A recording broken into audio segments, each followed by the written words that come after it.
cũng đóng góp một ít đồ, một nắm Nếu hạt thấy dưa, hay, mấy hãy cho hạt mình lạc, xin một mấy like viên và kẹo một hoa quả. subscribe nhé. Triệu Nam Trúc là người hào phóng nhất, lại lấy ra 5 viên kẹo sữa đại bạch thỏ và một cây bút chì cao cấp 10 tinh. Lâm Vãn Tinh vội vàng khuyên can, lúc này mang đi, chỉ làm lợi cho người khác, những thứ tốt này của cậu cứ giữ lại trước, sau này lén lút đưa cho Lưu Trì. Thẩm Việt nghe lời cô, khẽ nhếch mép. Cung Thiệu Thượng Văn, Phương Tranh mang theo đồ, bước lớn về phía Lưu Vĩnh Cường và Lưu Trì. Lưu Vĩnh Cường nghe thấy động tĩnh liền nhìn qua, cứ nghĩ họ đơn thuần đến can ngăn, lập tức chửi ầm lên. Lũ thanh niên trí thức thối tha chúng mày, tao đánh con tao, cần chúng mày xen vào chuyện của người khác sao còn như vậy nữa, coi chừng tao đánh cả chúng mày. Thiệu Thượng Văn thấy hắn ta quá đáng như vậy, tức đến muốn chửi lại. Thẩm Việt kéo anh ta lại, bình tĩnh lớn tiếng nói, hôm qua Lưu Trì đã thể hiện rất tốt, chúng tôi vô cùng khâm phục, đặc biệt mang đến một ít quà nhỏ cho cậu bé chơi. Anh nói xong liền lắc lắc những thứ trên tay. Phương Tranh thấy Lưu Vĩnh Cường vẫn đầy vẻ đề phòng, vội nói, ha ha, lúc nhỏ tôi cũng thường bị cha tôi đánh, ông ấy nói thương cho roi cho vọt. Lưu Trì giỏi như vậy chắc là do anh Lưu đây dạy dỗ tốt, nhưng anh Lưu, hôm nay nó làm sai chuyện gì mà anh lại đánh nó như vậy, có thể nói cho chúng tôi nghe được không? Thiệu Thượng Văn vẫn luôn nghĩ Phương Tranh hướng nội, ăn nói không tốt, không ngờ anh ta lại khéo miệng như vậy, nhất thời kinh ngạc, nhưng cũng kích thích ý chí chiến đấu của anh ta. Anh ta bước lên nhét lọ kẹo tẩy giun vào tay Lưu Vĩnh Cường, thân mật nói, anh Lưu, chúng tôi đột ngột nảy ra ý định, tạm thời chỉ có những thứ này cho Lưu Trì chơi, sau này có cơ hội, chúng tôi sẽ mua riêng cho nó những thứ tốt hơn. Lúc này Thẩm Việt và Phương Tranh cũng đặt những món ăn vặt như kẹo, lạc, hạt dưa lên chiếc ghế đầu bên cạnh. Lưu Vĩnh Vượng nhìn chằm chằm những thứ đó, lại lắc lắc lọ kẹo tẩy giun trên tay, mắt lập tức sáng lên lại là cả một lọ kẹo tẩy giun. Kẹo tẩy giun ở trạm y tế thôn, 5 xu một viên, lọ này ít nhất cũng hơn 20 viên, ít nhất cũng 1 đồng trời ạ. Lũ thanh niên trí thức ngốc nghếch này, đúng là hào phóng. Nếu vậy, giữ lại Lưu Trì cũng có chút tác dụng.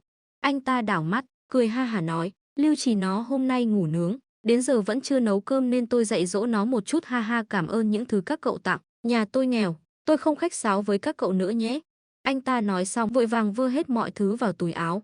Thẩm Việt lạnh nhạt cười, ngủ nướng không phải là thói quen tốt, đúng là nên dạy dỗ. Lưu Trì, nhớ sau này phải nghe lời cha, lúc rảnh rỗi thì đến điểm thanh niên trí thức tìm chúng tôi chơi. Đến điểm thanh niên trí thức có nghĩa là lại có lợi. Lưu Vĩnh Cường thấy Lưu Trì không nói gì, vội vàng quát, Lưu Trì mày mau đồng ý đi, ha ha, các cậu yên tâm, sau này nó nhất định sẽ đến. Lưu Trì lúc này mới khẽ gật đầu.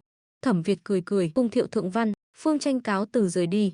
Đi được mấy bước, Thẩm Việt quay đầu nhìn Lưu Trì chỉ vào chiếc xe bò không xa. Lưu Trì vốn đang rất ngơ ngác, nhìn thấy Lâm Vãn Tinh trên xe bò, bừng tỉnh, ngay sau đó thở phào nhẹ nhõm. Chị gái tên Tinh Tinh này còn tốt hơn cả mong đợi của cậu, chị ấy nhất định sẽ giúp cậu tìm lại cha mẹ ruột. Vì vậy, cậu phải nhanh chóng đi tìm chị ấy. Trên đường đi, Lâm Vãn Tinh giả vờ vô tình hỏi thăm chuyện của Lưu Trì. Chú Điền, nhà Lưu Trì có mấy người ạ, tính cách mẹ cậu bé thế nào? Ông Điền lắm lời, đặc biệt thích buôn chuyện, lập tức mở lời. Nhà nó 5 người, nó, hai vợ chồng Lưu Vĩnh Cường, em trai nó, em gái nó. Em gái nó chú biết, năm nay mới nửa tuổi, em trai nó nhỏ hơn nó 2 tuổi. Mẹ nó tên là Hùng Đại Nga, tính cách trông rất thật thà, nhưng cũng lười biếng như Lưu Vĩnh Cường, bình thường không phải bất đắc dĩ thì không đi làm, việc nhà cũng sớm giao cho Lưu Trì. Lưu Trì sở dĩ tên là Lưu Trì, là vì Lưu Vĩnh Vượng và Hùng Đại Nga kết hôn 5 năm mới có nó, nên đặt tên là Trì. Nói đến lúc Lưu Trì ra đời, tôi vẫn luôn thắc mắc một chuyện, là nó sinh non 7 tháng, nhưng lúc sinh ra lại trắng trẻo mập mạp, không giống trẻ sinh non chút nào, nhưng lúc đó Hùng Đại Nga cũng được nuôi mập, có lẽ điều này cũng bình thường. Lâm Vãn Tinh chăm chú lắng nghe, sự nghi ngờ trong lòng ngày càng sâu sắc, mọi dấu hiệu đều cho thấy Lưu Trì đã bị bắt cóc. Đứa trẻ đáng thương này, cô nhất định phải tìm cách giúp đỡ, không nói là giúp cậu bé tìm lại cha mẹ ruột, ít nhất cũng phải giữ được mạng sống của cậu bé, không để cậu bé chết sớm như kiếp trước. Đến huyện, mọi người để ông Điền tự do hoạt động, cả nhóm trước tiên đến nhà hàng quốc doanh ăn sáng. Triệu Nam Trúc muốn mời khách lần nữa, nhưng bị Thẩm Việt giành trước, lần này để tôi mời mọi người ăn sủi cảo nhé. Triệu Nam Trúc đã sớm nhận ra Thẩm Việt không thiếu tiền, nên không tranh giành với anh. Ăn xong sủi cảo nhân thịt băm hẹ, đến một nơi vắng vẻ, Dư Hồng Hà lớn tiếng nói, tôi vừa quan sát một chút, ở đây hình như không có gì kiếm được tiền. Thẩm Việt, Tinh Tinh, hai người có ý kiến gì hay không? Lại hỏi riêng anh và Lâm Vãn Tinh, đây là cảm thấy anh và Lâm Vãn Tinh đều rất xuất sắc sao? Thẩm Việt không tự chủ được nhìn về phía Lâm Vãn Tinh, vừa hay Lâm Vãn Tinh cũng đang nhìn anh với vẻ mặt cạn lời. Ánh mắt chạm nhau, hai người như bị ánh mắt của đối phương làm bỏng, vội vàng thu lại ánh mắt. Thẩm Việt cố gắng nén nụ cười trên khóe miệng, lạnh nhạt nói, ở đây, những thứ thông thường tôi đều có thể giúp các cô mua hoặc bán. Tuy nhiên, chỉ đơn thuần mua đi bán lại, không kiếm được bao nhiêu tiền. Muốn kiếm nhiều tiền, tốt nhất là có thể chế biến những thứ rẻ tiền thành những thứ đắt tiền. Ví dụ, bây giờ chúng ta bán thẳng quả hồng, một quả nhiều nhất kiếm được 2 xu, nhưng nếu làm thành bánh hồng, một quả có thể kiếm được 5 xu. Nhưng tôi không biết làm bánh hồng, có ai trong các cô biết không? Mọi người. Thiệu Thượng Văn nghe lời Thẩm Việt, lập tức tính toán, sau đó lớn tiếng nói, cây hồng trên núi đó có thể thu hoạch được khoảng 5.000 quả, làm thành bánh hồng có thể kiếm thêm được 150 đồng, đúng là rất hời. Nhưng, tôi cũng không biết làm bánh hồng, có ai trong các cô biết không? Mọi người đều lắc đầu. Chỉ có Lâm Vãn Tinh gật đầu, em biết làm bánh hồng, còn biết rang hạt dẻ, làm bánh hạt dẻ, và có thể dạy miễn phí cho mọi người. Bây giờ anh Thẩm nói đi, tiếp theo chúng ta phải làm gì? Mọi người. Lâm Vãn Tinh là cô gái thần tiên gì vậy sao cái gì cũng biết, họ may mắn được quen biết cô, có phải sắp gặp vận may lớn rồi không? Mọi người tuy vui mừng, nhưng đều không có ý định chiếm quá nhiều tiện nghi của Lâm Vãn Tinh, đồng loạt lắc đầu, không được, chúng tôi không thể để em dạy không công, đến lúc đó chúng tôi sẽ chia cho em thêm một ít tiền. Lâm Vãn Tinh không khách sáo, cũng được nhưng chuyện này đợi kiếm được tiền rồi nói, chúng ta trước tiên nói về chi tiết. Mọi người cảm thấy cô nói đúng, thế là cùng nhau thảo luận chi tiết. Nhưng sau đó, gần như không thảo luận gì. Thẩm Việt nói, mấy ngày nay mọi người trước tiên tranh thủ thời gian lên núi hái hồng và hạt dẻ, những chuyện khác, đợi tin tức của anh.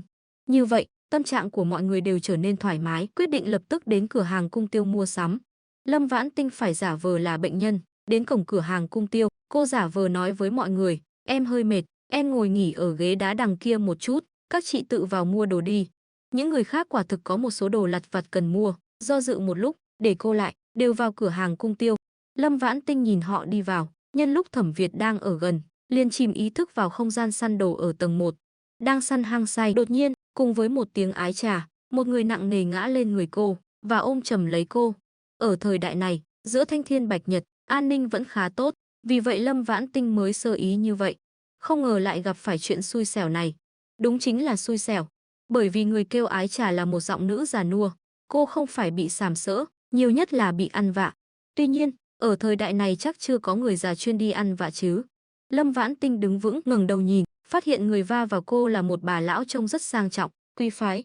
Bà lão lúc này đã buông cô ra, lúng túng xin lỗi cô gái, thật sự xin lỗi, mắt tôi không nhìn thấy, không phải cố ý va vào cô có bị thương không? Có cần đến bệnh viện kiểm tra không, nhưng tôi thế này cũng không tiện đi cùng cô, hay là tôi đền cho cô thêm một ít tiền, cô tự đi nhé. Bà lão nói xong, từ trong túi áo lấy ra một nắm tiền lớn đưa về phía Lâm Vãn Tinh.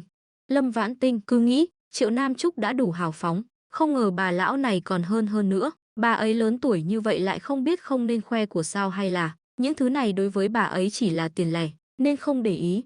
Lâm Vãn Tinh nhìn số tiền trong tay bà lão, xác định ít nhất cũng có hơn 30 đồng, vô cùng cạn lời, đang định mở miệng, bà lão đột nhiên nhắm mắt, bịch một tiếng ngất xỉu xuống đất. Lâm Vãn Tinh sợ hãi, vội vàng ngồi xuống xem tình hình. Sau một hồi kiểm tra, cô phát hiện trong đầu bà lão lại có một cục máu bầm rất lớn. Cục máu bầm này không chỉ là thủ phạm khiến bà lão bị mù, mà còn luôn đe dọa đến tính mạng của bà lão. Lâm Vãn Tinh càng thêm cạn lời, nếu bà lão có chuyện gì, cô dù thế nào cũng không giải thích được, coi như bị ăn vạ bị động. Vì vậy, phải nhanh chóng cứu người.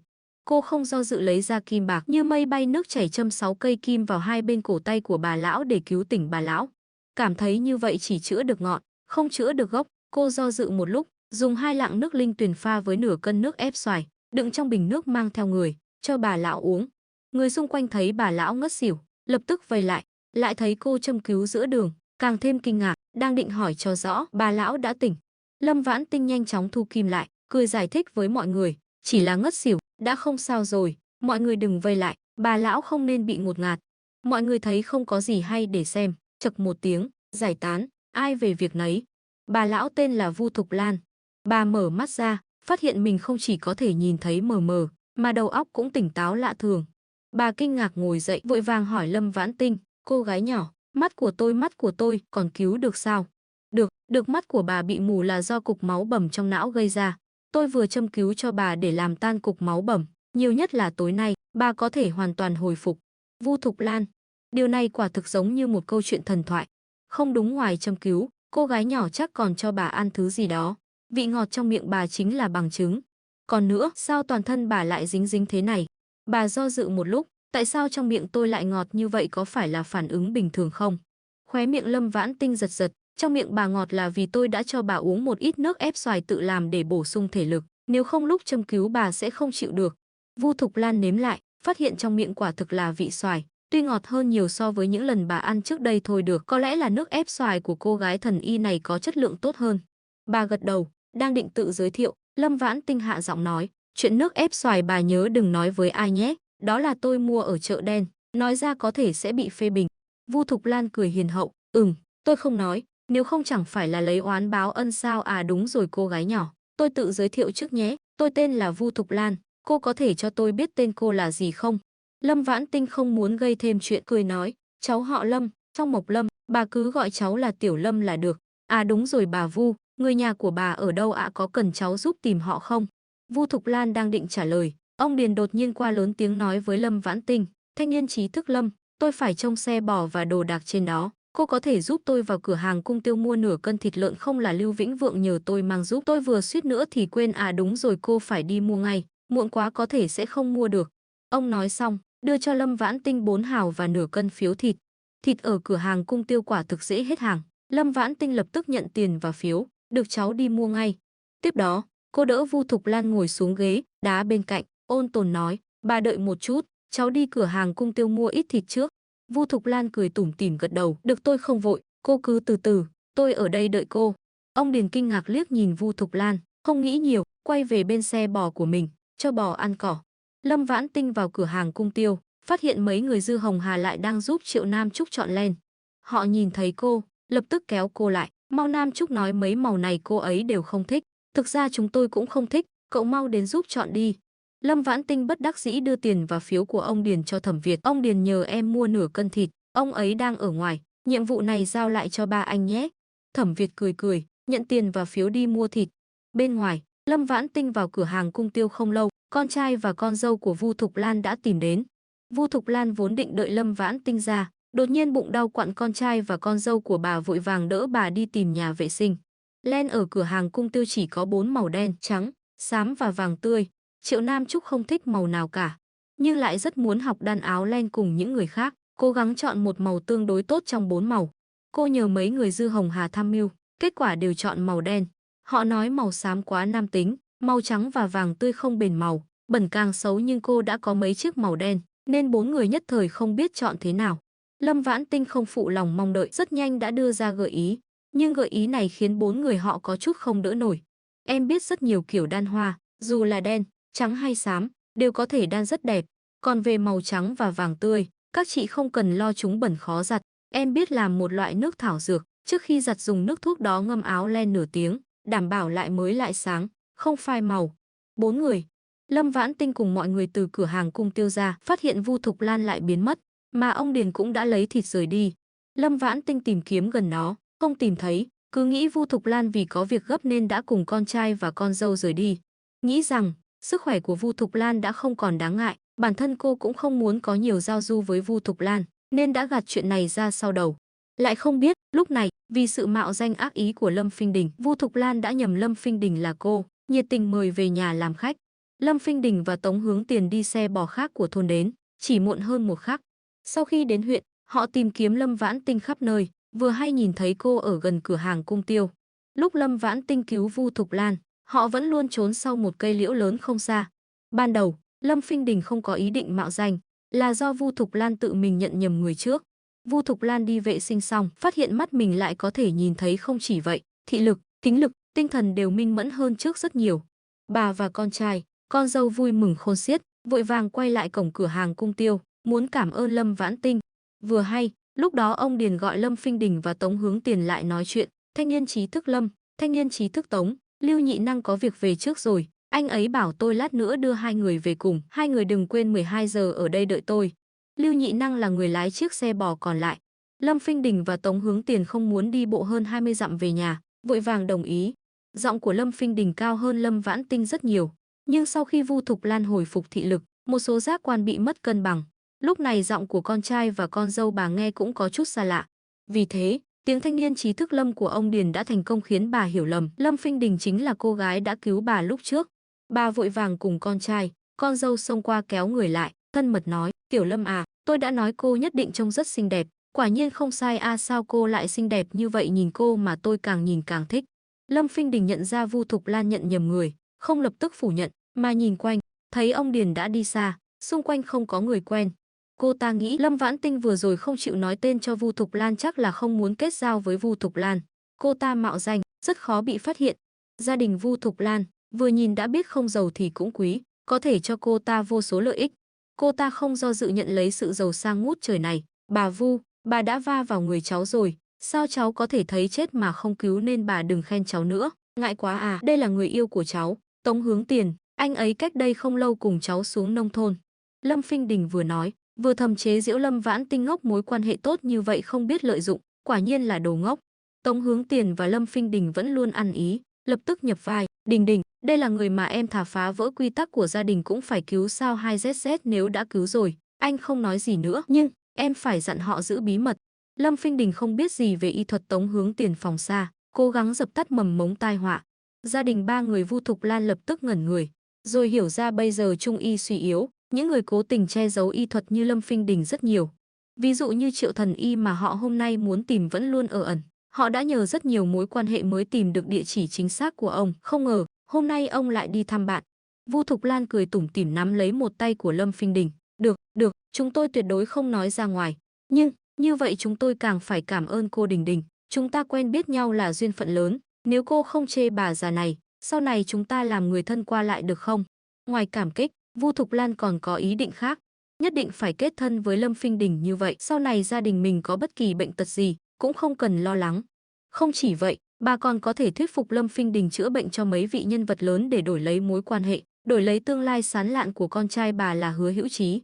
Lâm Phinh Đình giả vờ do dự một lúc, cười nói, không muốn để lộ y thuật của mình. Cháu vốn định không từ mà biệt với bà, nhưng ông ngoại cháu đã dặn đi dặn lại, bất kể lúc nào sau khi chữa bệnh cho người khác, nhất định phải quan sát kỹ 3 ngày để đảm bảo bệnh của bệnh nhân không tái phát. Vì vậy, 3 ngày tới, cháu muốn mỗi ngày đều bắt mạch bình an cho bà. Vu Thục Lan cứ nghĩ phải tốn một phen công sức mới bám được vị thần y Lâm Phinh Đình này, thấy cô ta nói vậy, lập tức vui mừng khôn xiết, phải như vậy chứ, nếu không trong lòng tôi cứ thấp thỏm không yên. Cô xem, hay là cô đến nhà tôi nhận cửa trước, không cần lo không về được, chiều nay hai vợ chồng Hữu Chí nhà tôi sẽ lái xe đưa hai người về. Lâm Phinh Đình giả vờ khó xử. Tống Hướng Tiền lập tức nói thay cô ta, đúng là nên đi nhận cửa, nếu không cô lại lạc đường. À đúng rồi Đình Đình, ngày mai anh chắc không xin nghỉ được, đến lúc đó em đi một mình được không, hay là để Viên Hương cầm các cô ấy đi cùng em. Những lời này của Tống Hướng Tiền đều là chiêu trò, mục đích chỉ có một, đó là để Vu Thục Lan hiểu Lâm Phinh Đình chữa bệnh cho bà, tốn thời gian, tốn công sức, phải trả thù lao.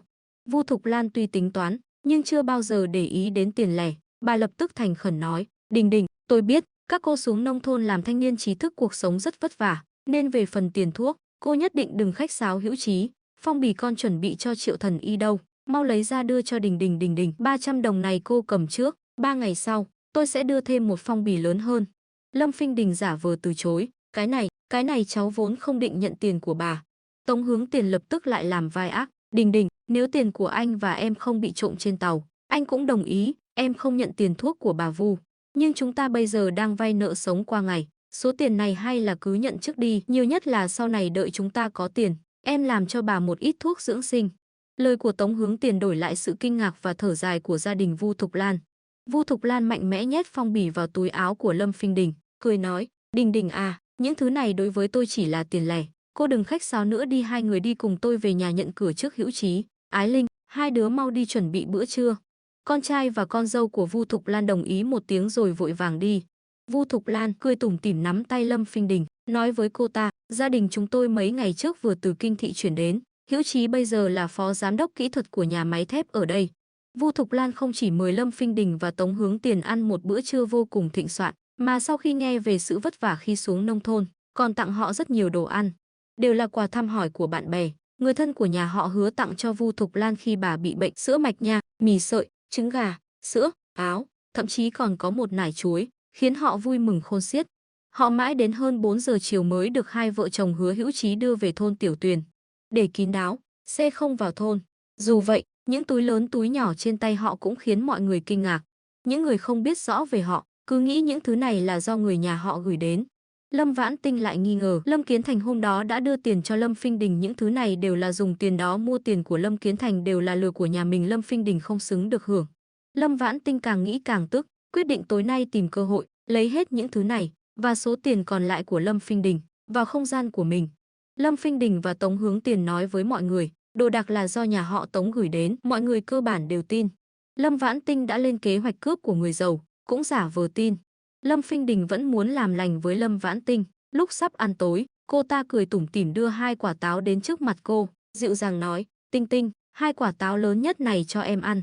Lâm Vãn Tinh thầm than thở về độ dày mặt của Lâm Phinh Đình.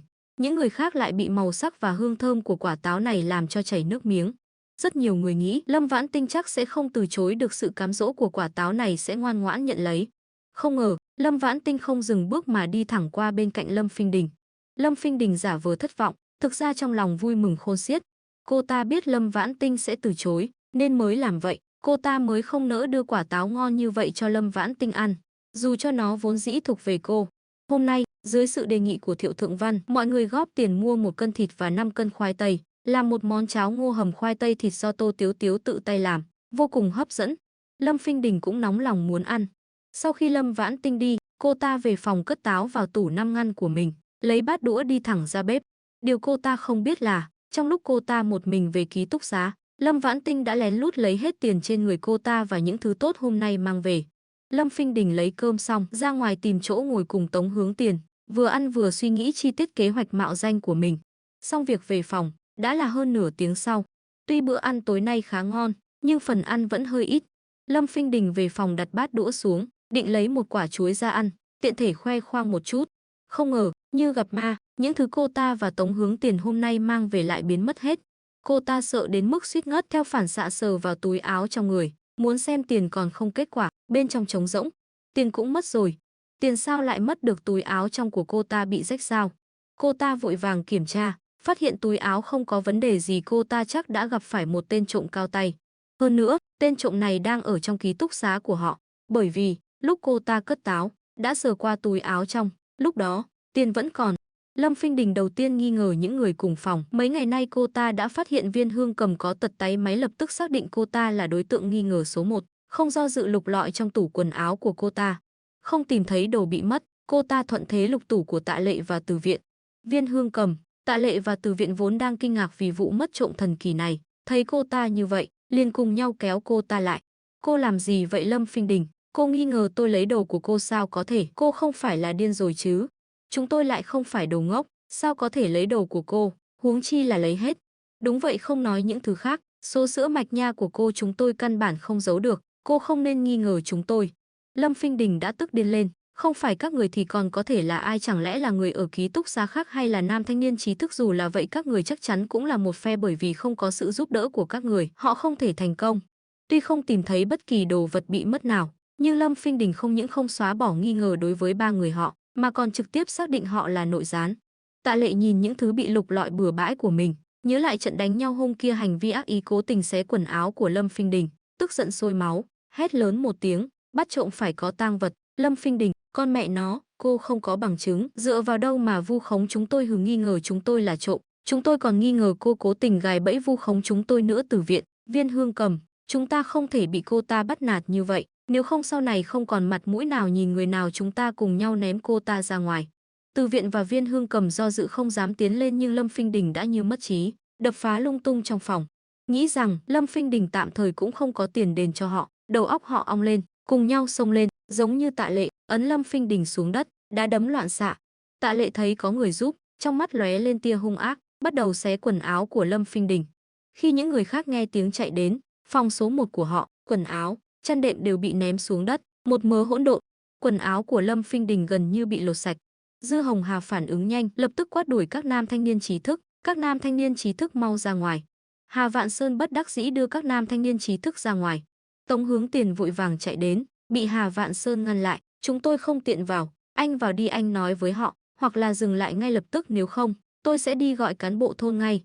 Tống Hướng Tiền nghe mà không hiểu gì, cái gì gọi là họ không tiện vào? Nếu họ không tiện, tại sao mình lại tiện? Anh ta không nghĩ ra mấu chốt, nhưng cũng lười suy nghĩ kỹ, đồng ý một tiếng rồi vội vàng đi vào. Các nữ thanh niên trí thức không ngăn cản anh ta, còn ôn tồn dặn dò, Anh đi khuyên Lâm Phinh Đình đi, chỉ là mất ít đồ, lại không phải mất tiền, bảo cô ta đừng gây rối nữa, nếu không sau này mọi người sẽ không ưa cô ta. Chuyện không có bằng chứng thì đừng làm ầm ĩ nữa, tìm được bằng chứng rồi hãy nói. Lâm Vãn Tinh là bệnh nhân, không đến gần, cùng Triệu Nam Trúc đứng nhìn từ xa. Triệu Nam Trúc đang nhỏ giọng trình bày suy đoán của mình. Tớ nghĩ, nhất định là có người trong sân này của chúng ta cấu kết với người bên ngoài, trộm đi những thứ đó, nếu không, không thể giải thích được. Mọi người không biết Lâm Phinh Đình còn mất 300 đồng. Lâm Phinh Đình cũng không dám nói. Cô ta mặc quần áo vào, hít sâu mấy hơi, cố gắng kìm nén cơn giận trong lòng, nhỏ giọng nói, tôi vẫn nghi ngờ ba người họ, nếu không có họ giúp đỡ, những thứ đó của tôi không thể nào biến mất trong thời gian ngắn như vậy. Có người lập tức phản bác, tên trộm chắc đã vào lúc chúng ta ăn cơm, hơn nữa hắn chắc đã để ý đến cô từ lâu rồi. Lâm Phinh Đình, cô xem cái cửa sổ này, người nhỏ con một chút có thể tự do ra vào. Tôi đoán, tên trộm nhất định là hai cha con hoặc hai ông cháu. Tạ Lệ nghe đột nhiên hừ lạnh một tiếng, vẫn là câu nói đó, bắt trộm phải có tang vật, không có bằng chứng mà làm bừa nói thế nào cũng là Lâm Phinh Đình không có lý. Lâm Phinh Đình, tôi nói cho cô biết, cô mau dọn đi cho tôi, nếu không tôi sẽ đi làm ầm ĩ ở thôn, dù sao đến lúc đó người mất mặt không phải là tôi. Từ Viện bình thường còn tàn nhẫn hơn Tạ Lệ, cô ta cười lạnh, Tạ Lệ nói đúng, hơn nữa đến lúc đó, tôi sẽ nói luôn chuyện bắt gian hôm kia ra. Lâm Phinh Đình, cô cứ chờ bị kết tội lưu manh đi.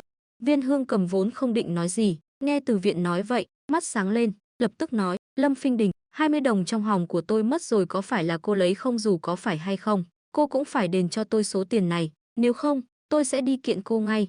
Viên Hương Cầm đột nhiên nảy ra ý định thừa nước đục thả câu. Không ngờ, Tạ Lệ và Từ Viện được cô ta nhắc nhở lại cùng nhau hùa theo. Tạ Lệ vừa lục trong hòm, vừa kinh ngạc la lớn, a đúng rồi, 21 đồng 8 hào tôi để trong hòm không biết còn không a cũng không còn. Lâm Phinh Đình, nhất định là cô vừa lấy đi không được, cô phải trả lại cho tôi, nếu không tôi sẽ đi công xã kiện cô. Từ Viện cũng giả vờ vội vàng lục lọi dưới gối, a chiếc vòng bạc mẹ tôi để lại cũng không còn. Lâm Phinh Đình, nhất định là cô lấy đi, con mẹ nó, cô mau trả lại cho tôi. Lâm Phinh Đình, mọi người cũng quá giả rồi, nhà ai mất đồ mà không la lên ngay lập tức, đợi lâu như vậy mới nói, ai mà không nhìn ra là nói dối. Viên Hương Cầm, Tạ Lệ và Từ Viện thật quá vô liêm sỉ, dù Lâm Phinh Đình không có bằng chứng mà lục lọi đồ của người khác là sai, nhưng cũng không thể nhân cơ hội lừa đảo chứ. Trong lòng mọi người đầy vẻ căm ghét. Lâm Vãn Tinh lại rất thích màn kịch chó cắn chó này.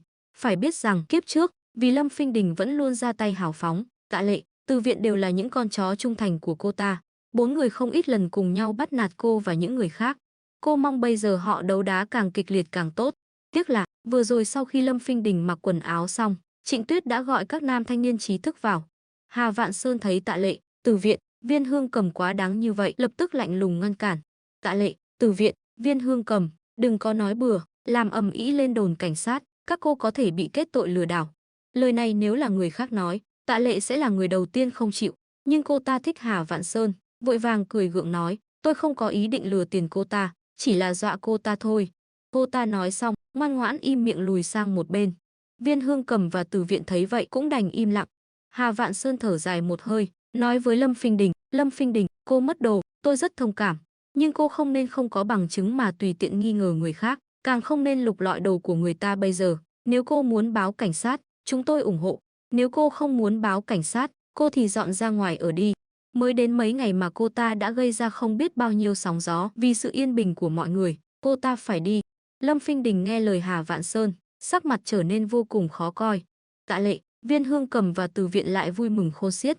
Tạ Lệ hả hê nói, Lâm Phinh Đình, cô dọn ra ngoài đi, dù sao cô cũng kết hôn rồi, vừa hay dọn ra ngoài sống cuộc sống riêng với Tống Hướng Tiền. Từ Viện hừ lạnh một tiếng, vừa rồi lại mất mặt như vậy, nếu là tôi, dù thế nào cũng không còn mặt mũi nào tiếp tục ở đây, không, nếu là tôi, đã sớm không còn mặt mũi nào tiếp tục sống nữa rồi. Lâm Phinh Đình không muốn rời khỏi đây. Lâm Kiến Thành hôm đó đã nói với cô ta, ông ta liều mình bị bắt đến đây là vì kho báu mà nhà ngoại của Lâm Vãn Tinh để lại. Lúc Lâm Kiến Thành chưa chết, cô ta hy vọng Lâm Kiến Thành thuận lợi lấy được kho báu của nhà Lâm Vãn Tinh, tiện thể giết chết Lâm Vãn Tinh. Bây giờ, cô ta muốn tự mình lấy kho báu từ Lâm Vãn Tinh. Dọn đi không tiện hành động, nhưng tình hình bây giờ không dọn đi thì phải ra tòa hoặc đắc tội với tất cả mọi người, càng không nên. Cô ta quyết định, trực khóc gật đầu, được, tôi không liên lụy mọi người, tôi không báo cảnh sát, lần này mất đồ coi như tôi bỏ của chạy lấy người. Nhưng, tôi và Hướng Tiền mới đến không lâu, không biết thuê nhà thế nào, anh Hà có thể giúp chúng tôi một chút không? Hà Vạn Sơn chỉ mong mau chóng tống khứ ôn thần Lâm Phinh Đình này đi, dứt khoát gật đầu, Được, ngày mai tôi sẽ đi hỏi giúp cô. Sau đó, anh ta nói với mọi người, ra ngoài làm ăn, đều không dễ dàng, có thể gặp nhau ở đây, cũng là một loại duyên phận, mọi người cố gắng bao dung lẫn nhau một chút. Anh ta nói xong liền bước lớn rời đi, mọi người cũng phân tán ra, màn kịch đến đây kết thúc. Sáng hôm sau, mọi người thức dậy phát hiện, lại đang mưa nhỏ. Sau đó nhận được thông báo hôm nay cả thôn nghỉ làm một ngày. 5 người Lâm Vãn Tinh ăn sáng xong, định ở trong phòng đan áo len cả ngày. Kết quả hơn 10 giờ sáng, trời lại quang đãng. Áo len tối đan cũng không muộn, vẫn là lên núi hái hồng và hạt dẻ quan trọng hơn. 5 người lập tức sửa soạn lên đường. Các nữ thanh niên trí thức khác cũng chuẩn bị lên núi. Tuy nhiên có người đã chuẩn bị xong, có người lại lề mề, nói muốn giặt quần áo trước. Họ ra ngoài vừa hay gặp Thẩm Việt, Thiệu Thượng Văn và Phương Tranh. Họ mỗi người đeo một chiếc gùi lớn đứng dưới gốc cây đa. Nhìn thấy họ, Thiệu Thượng Văn lập tức nhảy cẫng lên qua, biết ngay các cô cũng sẽ lên núi, đi chúng ta mau đi. 5 người Lâm Vãn Tinh, các nữ thanh niên trí thức khác. Hôm nay, những người có thể lên núi làm việc trong thôn, dù là người lớn hay người già, trẻ em, gần như đều đến. Đi được nửa đường, Dư Hồng Hà chỉ vào mấy người già mặt vàng da bủng không xa, lén lút nói với Lâm Vãn Tinh và Triệu Nam Trúc, mấy vị đó là những người được gọi là ngưu quỷ xà thần, các em nhớ đừng tiếp xúc với họ, để tránh những kẻ có ý đồ xấu tạt nước bẩn vào các em. Triệu Nam Trúc lập tức sợ hãi. Lâm Vãn Tinh nhận ra họ, hiểu rằng họ đều là những người đáng thương, tương lai khả năng cao đều là những nhân vật lớn, nhưng kiếp trước không có nhiều giao du, kiếp này cũng không muốn gây thêm chuyện, trong lòng không một gợn sóng. 8 người Lâm Vãn Tinh sau khi lên núi liền đi thẳng đến thung lũng chết đã được họ đổi tên thành thung lũng tiền, định hôm nay sẽ hái thêm một ít hồng và hạt dẻ. Đến nơi phát hiện, hôm nay có rất nhiều người ở đây đào rau dại, như vậy, hôm nay họ tạm thời không thể hái được. Họ bàn bạc, quyết định cùng nhau đi sâu vào rừng, vừa đào rau dại, vừa giúp Lâm Vãn Tinh đào thảo dược. Thảo dược trên núi rất nhiều, nhưng vì cùng một lý do, họ không dám đào bừa bãi, đa số thời gian đều đi theo Lâm Vãn Tinh nhận biết thảo dược, trừ khi gặp được loại đặc biệt quý giá, mới đào lên giấu ở dưới đáy gùi. Trong thời gian đó, dưới sự dẫn dắt của Lâm Vãn Tinh, mọi người cùng nhau đào một hang chuột đồng, 2 hang thỏ, bắt được 7 con chuột đồng và 15 con thỏ. Thỏ họ định mang đi bán hết, chuột đồng thì định đóng góp bữa tối cùng các thanh niên trí thức khác ăn thêm. Không phải họ ngốc nghếch hào phóng, mà là trong thôn có quy định, săn được quá nhiều thú, phải nộp lên. Họ làm như vậy là để bịt miệng những người đó. Dù sao, với tài tìm chuột đồng và thỏ của Lâm Vãn Tinh, sau này họ lên núi, chắc chắn sẽ thu hoạch được rất nhiều. Hơn 2 giờ chiều, những người khác vẫn đang tìm kiếm khắp núi. Nhóm Lâm Vãn Tinh lại vì thu hoạch quá nhiều, gùi không chứa hết, đành phải sớm xuống núi. Đến chân núi, đi qua cổng nhà Lưu Trì, Lâm Vãn Tinh trong lòng lóe lên một ý nghĩ, định tặng cậu bé một con chuột đồng. Lưu Trì đột nhiên từ trong nhà đi ra, mặt mày mong đợi gọi cô, "Chị Tinh Tinh, cha và mẹ em bây giờ đều không có ở nhà, em có thể nói riêng với chị mấy câu được không?" Lâm Vãn Tinh ngẩn người, rồi cười, "Được chứ, chúng ta đi đâu nói chuyện?" Lưu Trì chỉ vào một khu đất trống không xa.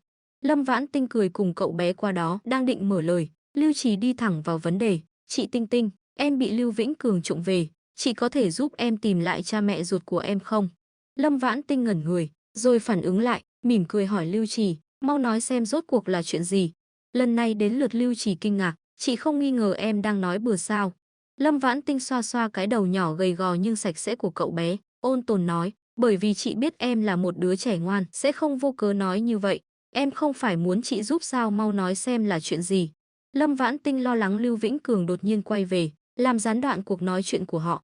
Lưu Trì cũng có nỗi lo lắng này, lập tức đi vào vấn đề chính. "Nửa năm trước, em vô tình nghe thấy cha em không? Là Lưu Vĩnh Cường và mẹ hắn nói, em là do hắn từ một công viên ở Kinh Thị, nhân lúc người nhà em không để ý mà trộm về, hắn còn nói nhà em chắc rất giàu, vì lúc đó trên cổ em đeo một mặt dây chuyền hồ lô ngọc bọc vàng cực phẩm, rất có giá trị." Lâm Vãn Tinh hơi dừng lại, "Mặt dây chuyền ngọc đó còn không, dù không lấy được, vẽ lại hình cũng được, đến lúc đó chúng ta cầm nó khả năng tìm được người thân của em sẽ lớn hơn." Lưu Trì mắt đỏ hoe, bĩu môi, "Mặt dây chuyền ngọc đó, hắn vẫn luôn đeo trên cổ, không bao giờ rời thân. Mấy ngày nay em muốn nhân lúc hắn ngủ say lén lấy xuống, nhưng không thành công." Lâm Vãn Tinh nheo mắt suy nghĩ một lúc, "Hắn có uống rượu không hay là chị để mấy anh kia cùng hắn uống rượu à?" "Đúng rồi, chị nói cho em biết, anh trai xinh đẹp có vết sẹo trên mặt kia rất đáng tin cậy, chị có thể nói chuyện của em cho anh ấy biết được không? Anh ấy vốn là người Kinh Thị, có anh ấy giúp, mọi chuyện sẽ đơn giản hơn rất nhiều." Lưu Trì ngoan ngoãn gật đầu, "Chỉ cần là người chị tin tưởng đều có thể nói." Lâm Vãn Tinh lắc đầu, "Tuy mấy anh chị khác cũng là người tốt, nhưng có người không giữ được mồm miệng, chúng ta hay là tạm thời không nói cho người khác biết." "Được, em nghe lời chị ơi, Anh trai kia là người yêu của chị sao nên chị cũng biết vết sẹo trên mặt anh ấy là giả đúng không? Em thấy anh trai và chị đều rất xinh đẹp, rất xứng đôi. Đồng tử Lâm Vãn Tinh co rút dữ dội, vết sẹo trên mặt anh ấy là giả không phải, sao em biết được? Lưu Chỉ mím chặt môi, nhỏ giọng nói, em thực ra tai thính hơn người bình thường. Lâm Vãn Tinh, cô rất muốn hỏi, thính đến mức nào, nhưng nhìn bộ dạng của Lưu Chỉ, cậu bé chắc không biết diễn tả thế nào. Thế là cô đổi cách hỏi, cô chỉ vào mấy người Thẩm Việt cách họ khoảng 50 mét, em có thể nghe thấy các anh chị kia bây giờ đang nói gì không?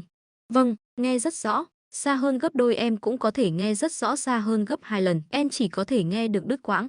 Lâm Vãn Tinh đại khái hiểu ra, không khỏi bật cười, em thật lợi hại nhưng có ai khác biết bí mật này của em không? Lưu Chỉ ngơ ngác lắc đầu, không có, em không dám, em sợ họ ghét bỏ em.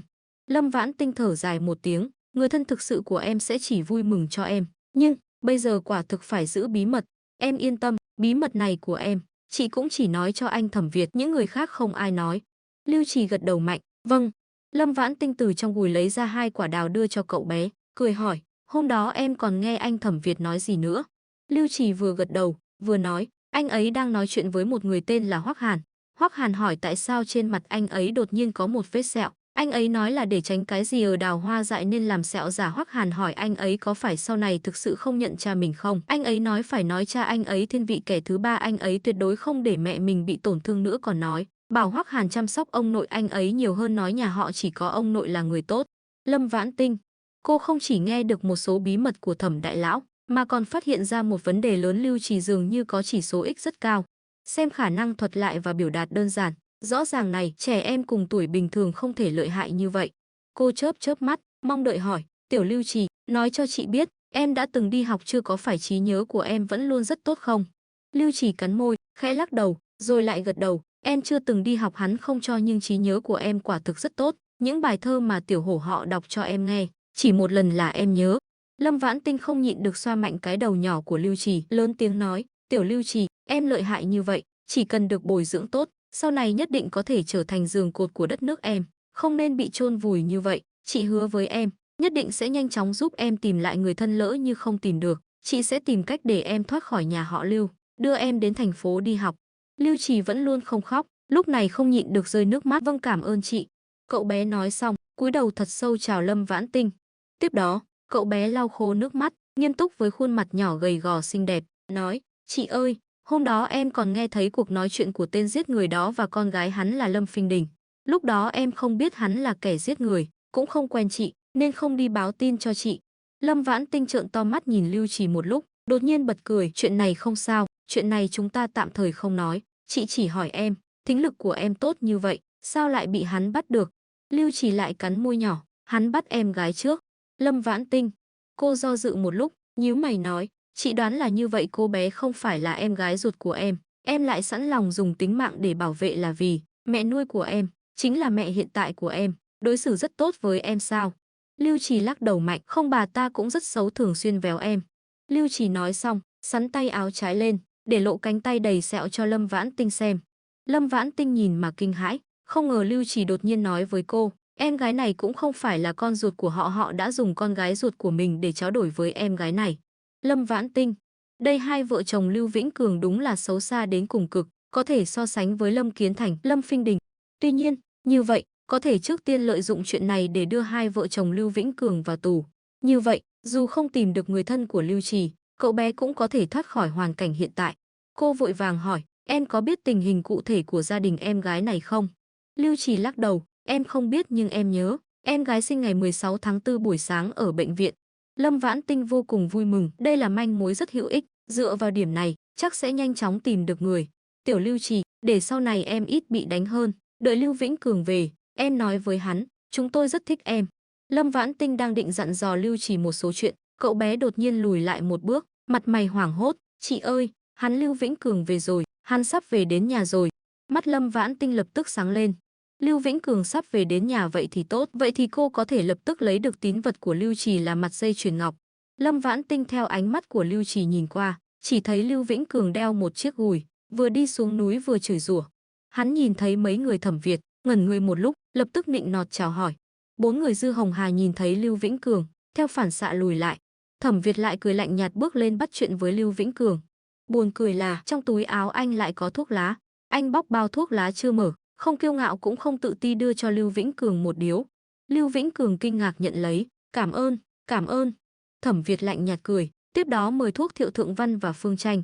Thẩm Việt lại mang theo thuốc lá bên người, điều này đã khiến Thiệu Thượng Văn kinh ngạc không nhẹ. Không ngờ Thẩm Việt còn muốn mời anh hút, thật đáng sợ. Anh ta lùi lại một bước liên tục xua tay. So với anh ta, Phương Tranh bình tĩnh, phóng khoáng hơn nhiều. Anh ta mỉm cười, ôn tồn nói một câu, không biết hút cảm ơn. Thiệu Thượng Văn cảm thấy mình lại bị Phương Tranh vượt mặt, vội vàng giả vờ trấn tĩnh. Lâm Vãn Tinh không nhịn được cười, ôn tồn nói với Lưu Trì, không sao, chúng ta đông người, không sợ hắn. À đúng rồi, tiểu Lưu Trì, sau này chúng tôi sẽ thỉnh thoảng tặng em một ít đồ, như vậy hắn sẽ không ngăn cản em qua lại với chúng tôi, cũng sẽ không tùy tiện đánh em nữa. Lâm Vãn Tinh nói xong, từ trong gùi lấy ra một con chuột đồng béo mập bị buộc chân bằng dây thừng đưa qua. Lưu Trì không nhận, chị ơi, em không thể nhận đồ của chị nữa, chị chịu giúp em tìm người thân đã. Lâm Vãn Tinh ngắt lời cậu bé, hôm nay chúng tôi bắt được 7 con chuột đồng, 15 con thỏ, tặng chuột đồng cho em là vì chị thực ra không dám ăn nên em cứ nhận đi. Hơn nữa, chị cho em đồ là để em ít bị đánh hơn, để tránh bị hắn đánh cho ra nông nỗi cả đời bị hủy hoại. Tiểu Lưu Trì, em không cần ngại, em thông minh như vậy, sau này chỉ cần chịu khó, nhất định sẽ có tương lai, đến lúc đó em báo đáp chị sau. Lưu Trì mím môi nhỏ suy nghĩ một lúc, gật đầu, chị ơi, sau này em nhất định sẽ cố gắng, nhất định sẽ báo đáp chị. Chị chờ ngày đó. Lâm Vãn Tinh nói xong, liếc nhìn Thẩm Việt, Thiệu Thượng Văn và Phương Tranh đã được Lưu Vĩnh Cường mời đến cổng ngồi nói chuyện, nhỏ giọng nói với Lưu Trì, hắn tạm thời sẽ không qua đây, tiểu Lưu Trì em mau nói cho chị biết, hôm đó em nghe thấy tên giết người đó và con gái hắn nói những gì.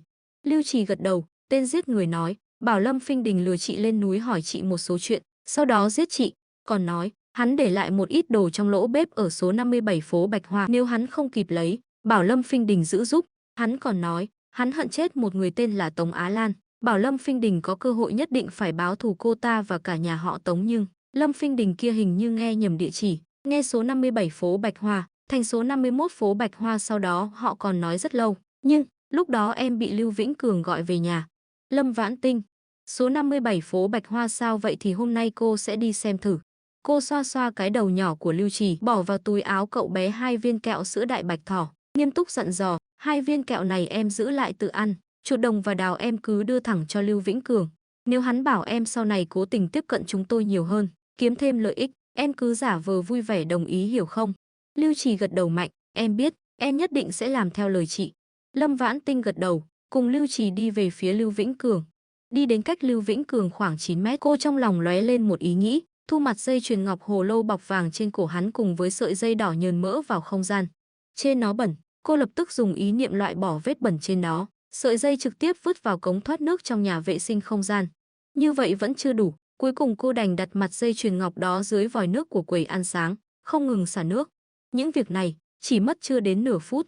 Sau đó cô đi đến trước mặt 4 người Dư Hồng Hà, lớn tiếng gọi Thẩm Việt, anh Thẩm, các anh cứ từ từ nói chuyện, chúng em về trước nhé. Thẩm Việt lập tức kéo Thiệu Thượng Văn đứng dậy cáo từ, anh Lưu, chúng tôi xin phép đi trước, có cơ hội sẽ gặp lại. Được sau này nhất định phải đến nhà chơi nhiều hơn. Lưu Vĩnh Cường vừa nói, vừa nhanh chóng vừa lấy bao thuốc lá mà Thẩm Việt bỏ quên trên bàn nhét vào túi áo, ánh mắt dâm đãng nhìn bóng lưng của Lâm Vãn Tinh. Thực ra, hắn đã từng nghĩ đến việc tìm Lâm Vãn Tinh và Lâm Phinh Đình gây sự, đòi họ bồi thường. Lâm Kiến Thành đến đây là vì họ, hai đứa con của hắn vì thế mà bị dọa sợ, tìm hai người họ với tư cách là người nhà để đòi bồi thường, có lý có cứ. Nhưng cảnh sát và cán bộ thôn đều cảnh cáo hắn, Lâm Vãn Tinh là anh hùng cứu hai đứa con của hắn dám gây sự với cô chính là vong ân bội nghĩa, là tống tiền, đến lúc đó nhất định sẽ trừng phạt hắn. Hắn bị dọa sợ, quyết định chỉ tìm một mình Lâm Phinh Đình đòi bồi thường. Tuy nhiên, hôm nay sau khi quan sát kỹ Lâm Vãn Tinh và Lâm Phinh Đình, hắn đã thay đổi kế hoạch. Hai người họ đều xinh đẹp như vậy, người kia nhất định sẽ thích, hắn phải kết thân với họ, sau đó dâng họ cho người kia để đổi lấy tiền và lợi ích. Sau khi nhóm Lâm Vãn Tinh rời đi, Lưu Vĩnh Cường giật lấy con chuột đồng và quả đào trong tay Lưu Trì, nheo mắt nhìn Lưu Trì một lúc lâu, rồi cười ha hả, tiểu xúc sinh không Lưu Trì, mày nghe lời tao, sau này có việc hay không cũng đến trước mặt họ lượn lờ, bán thảm nhiều vào nói tao bị viêm khớp dạng thấp, mẹ mày bị bệnh tim, không làm được việc nặng nên nhà nghèo bảo họ cứu tế chúng ta nhiều hơn, biết chưa? Lưu Trì giả vờ run rẩy hỏi, vậy hôm nay con có được ăn một miếng thịt không? Lưu Vĩnh Cường nghe vậy tức giận sôi máu, giơ tay định tát Lưu Trì. Tay đến giữa không trung, đột nhiên dừng lại, Thôi được, hôm nay thưởng cho mày một miếng thịt, nhớ sau này phải tìm họ đòi thêm lợi ích nhé. Sau này mỗi lần mày đòi được một lần thịt, tao đều thưởng cho mày một miếng. Lâm Vãn Tinh và các bạn trở về điểm thanh niên trí thức, cất chuột đồng, dược liệu, rau dại mang theo thỏ cùng nhau đến thị trấn. Hôm nay ông Điền và Lưu Nhị Năng đều đã lên núi. Thế là Thẩm Việt trực tiếp bỏ ra 1 hào thuê xe bò của Triệu Nhị Nha. Thẩm Việt lại biết lái xe bò. Thiệu Thượng Văn vô cùng kinh ngạc, không ngờ Phương Tranh cũng nói biết. Anh ta suýt nữa thì trầm cảm. Thẩm Việt cái gì cũng giỏi hơn anh ta thì thôi đi, tại sao Phương Tranh cũng cái gì cũng giỏi hơn anh ta? Anh ta kém cỏi đến vậy sao? Mọi người cứ nghĩ Thẩm Việt sẽ đưa họ đến chợ đen bán thỏ. Không ngờ, anh trực tiếp bán thỏ với giá cao hơn thị trường 1/10 cho người quen ở nhà hàng quốc doanh ở đây. Tiếp đó, anh nói với mọi người, làm bánh hồng cũng tốt, rang hạt dẻ cũng tốt, đều cần một không gian nhất định, nên tôi đã thuê một cái sân nhỏ ở huyện. Tiền thuê mỗi tháng 2 đồng, tôi đã thuê 2 tháng, ở gần đây, các cô có muốn đi xem không? Đương nhiên là muốn xem, mọi người vui vẻ đồng ý, Lâm Vãn Tinh cũng không ngoại lệ. Tuy nhiên, sau khi nhìn thấy số nhà, cô ngây người. Lại là số 57 phố Bạch Hoa nơi Lâm Kiến Thành giấu đồ. Lâm Vãn Tinh vô cùng kinh ngạc, nhưng rất nhanh đã nghĩ thông. Trước đây nơi này bỏ hoang, nên sau khi Lâm Kiến Thành bỏ trốn, đã trốn ở đây một đêm. Thẩm Việt lấy chìa khóa mở cửa, mọi người phát hiện nơi này tuy cũ nát, hoang vắng, vừa nhìn đã biết rất lâu không có người ở, nhưng lại lớn đến bất ngờ. Không chỉ sân có hơn 300 mét vuông, mà nhà lại có đến 5 gian. Lâm Vãn Tinh nhớ đến những thứ Lâm Kiến Thành giấu trong lỗ bếp, liền chạy vào bếp trước tiên. Rang hạt dẻ cần phải có bếp, mọi người cứ nghĩ cô muốn đi xem bếp, liền cười đi theo. Vào bếp, Lâm Vãn Tinh lập tức thẩm niệm, thu hết những thứ không liên quan đến bếp lò trong lò bếp này vào bên cạnh giếng cổ trong không gian. Cô niệm xong, lập tức chìm thần thức vào bên cạnh giếng cổ xem những thứ mới thu được. Xem xong, suýt nữa thì sặc. Không chỉ có một túi giấy dầu lớn, một hũ gốm đựng đầy vàng thỏi, mà còn có một con rắn lớn, một đống côn trùng linh tinh. Thôi được, cũng không sai, rắn lớn và côn trùng quả thực là những thứ không liên quan đến bếp lò. Vì còn bất ngờ được một hũ vàng thỏi, Lâm Vãn Tinh cảm thấy mình không có tư cách chê bai những thứ trông đáng sợ đó. Hơn nữa chúng bây giờ đều cứng đơ, không có chút sát thương nào. Cô do dự một lúc, ném hết chúng vào cống thoát nước của nhà vệ sinh công cộng ở tầng 1 trung tâm thương mại không gian. Không dám dùng cống thoát nước của nhà vệ sinh nhỏ và quầy ăn sáng, luôn lo lắng chúng sẽ bỏ ra bất cứ lúc nào. Cũng vì vậy, cô không đi dạo khắp sân như những người khác, mà cùng Thẩm Việt bàn bạc. Anh Thẩm Việt, anh có thể kiếm được hùng hoàng và vui không? Em cảm thấy an toàn quan trọng hơn kiếm tiền. Khóe miệng Thẩm Việt giật giật, đã nhờ người đi chuẩn bị rồi, đến lúc đó sẽ tập trung cải tạo nhà bếp. À đúng rồi, tôi muốn trồng ít rau trong sân, cô có ý kiến gì hay hơn không? Trồng rau à, đương nhiên là tốt rồi, nhưng những căn phòng đó đều trống, khá lãng phí. Lâm Vãn Tinh suy nghĩ một lúc, hỏi Thẩm Việt, em biết trồng mầm đậu, giá đỗ tương, giá đỗ xanh, giá đỗ lạc, mầm củ cải đều biết, anh có thể kiếm được hạt giống không? Thẩm Việt nhìn sâu vào cô một cái, đậu tương và đỗ xanh có thể kiếm được, những thứ khác không dễ kiếm. Lâm Vãn Tinh không hề thất vọng, vậy cũng được, thứ này, càng về mùa đông càng hiếm, nếu có thể, anh tốt nhất nên tích trữ thêm một ít hàng. À đúng rồi, vốn của anh đủ không? Không đủ, em có thể đưa cho anh một ít. Những người khác đang nhìn họ nói chuyện, không phải hai người thân thiết như vậy, thật sự không hẹn hò sao? Còn nữa, Lâm Vãn Tinh, cô dường như rất có tiền. Mấy người không có nhiều tiền nhìn nhau, Triệu Nam Trúc lại lập tức qua lớn tiếng nói, tớ cũng có thể đưa cho cậu một ít. Thẩm Việt, nếu có thể, anh muốn từ chối, nhưng muốn kiếm nhiều tiền, số tiền hiện có của anh quả thực không đủ. Anh gật đầu, nói với mọi người, muốn kiếm nhiều tiền tự nhiên là vốn càng nhiều càng tốt, nhưng chúng ta đã hợp tác, không thể chia theo vốn, điều này không có lợi cho sự đoàn kết. Như vậy, tiền kiếm được chia đều, nhưng trích ra một phần, dùng làm lãi suất cho vốn.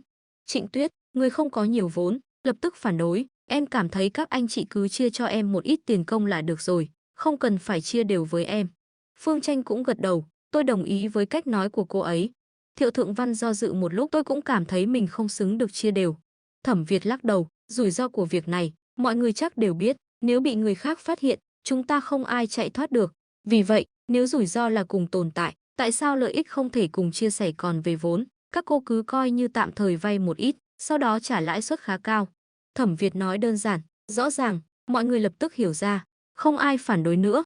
Tiếp đó, Lâm Vãn Tinh và Triệu Nam Trúc mỗi người đưa cho Thẩm Việt 500 đồng. Dư Hồng Hà cũng đưa 200 đồng. Những người khác định đưa số tiền nhỏ 20, 30 đồng của mình cho Thẩm Việt. Anh từ chối, tạm thời không cần, đợi khi cần tôi sẽ tìm các cô. Thẩm Việt cất tiền và sổ sách, nói với mọi người, tôi muốn mời cậu mợ tôi giúp chúng ta trong nhà, mỗi tháng cho họ 8 đồng tiền lương. Họ là người câm điếc không con không cái, sẽ không tiết lộ bí mật của chúng ta nhưng đây chỉ là ý kiến của tôi, nếu các cô cảm thấy không ổn thì cứ coi như tôi chưa nói. Mọi người ban đầu có chút lo lắng, nghe nói đều là người câm điếc, lập tức không còn ý kiến. Được tôi vốn lo không có người trông coi, đồ đạc dễ bị trộm, anh sắp xếp như vậy rất tốt. Tôi không có ý kiến, tôi cảm thấy như vậy rất tốt.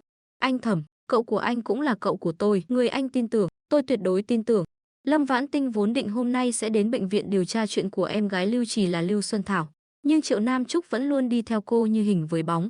Cô suy nghĩ một lúc, quyết định giao nhiệm vụ này cũng cho Thẩm Việt. Anh đã là người của đơn vị đặc biệt, chắc chắn có bạn bè ở đồn cảnh sát, nhờ anh điều tra, chắc chắn sẽ hiệu quả gấp đôi.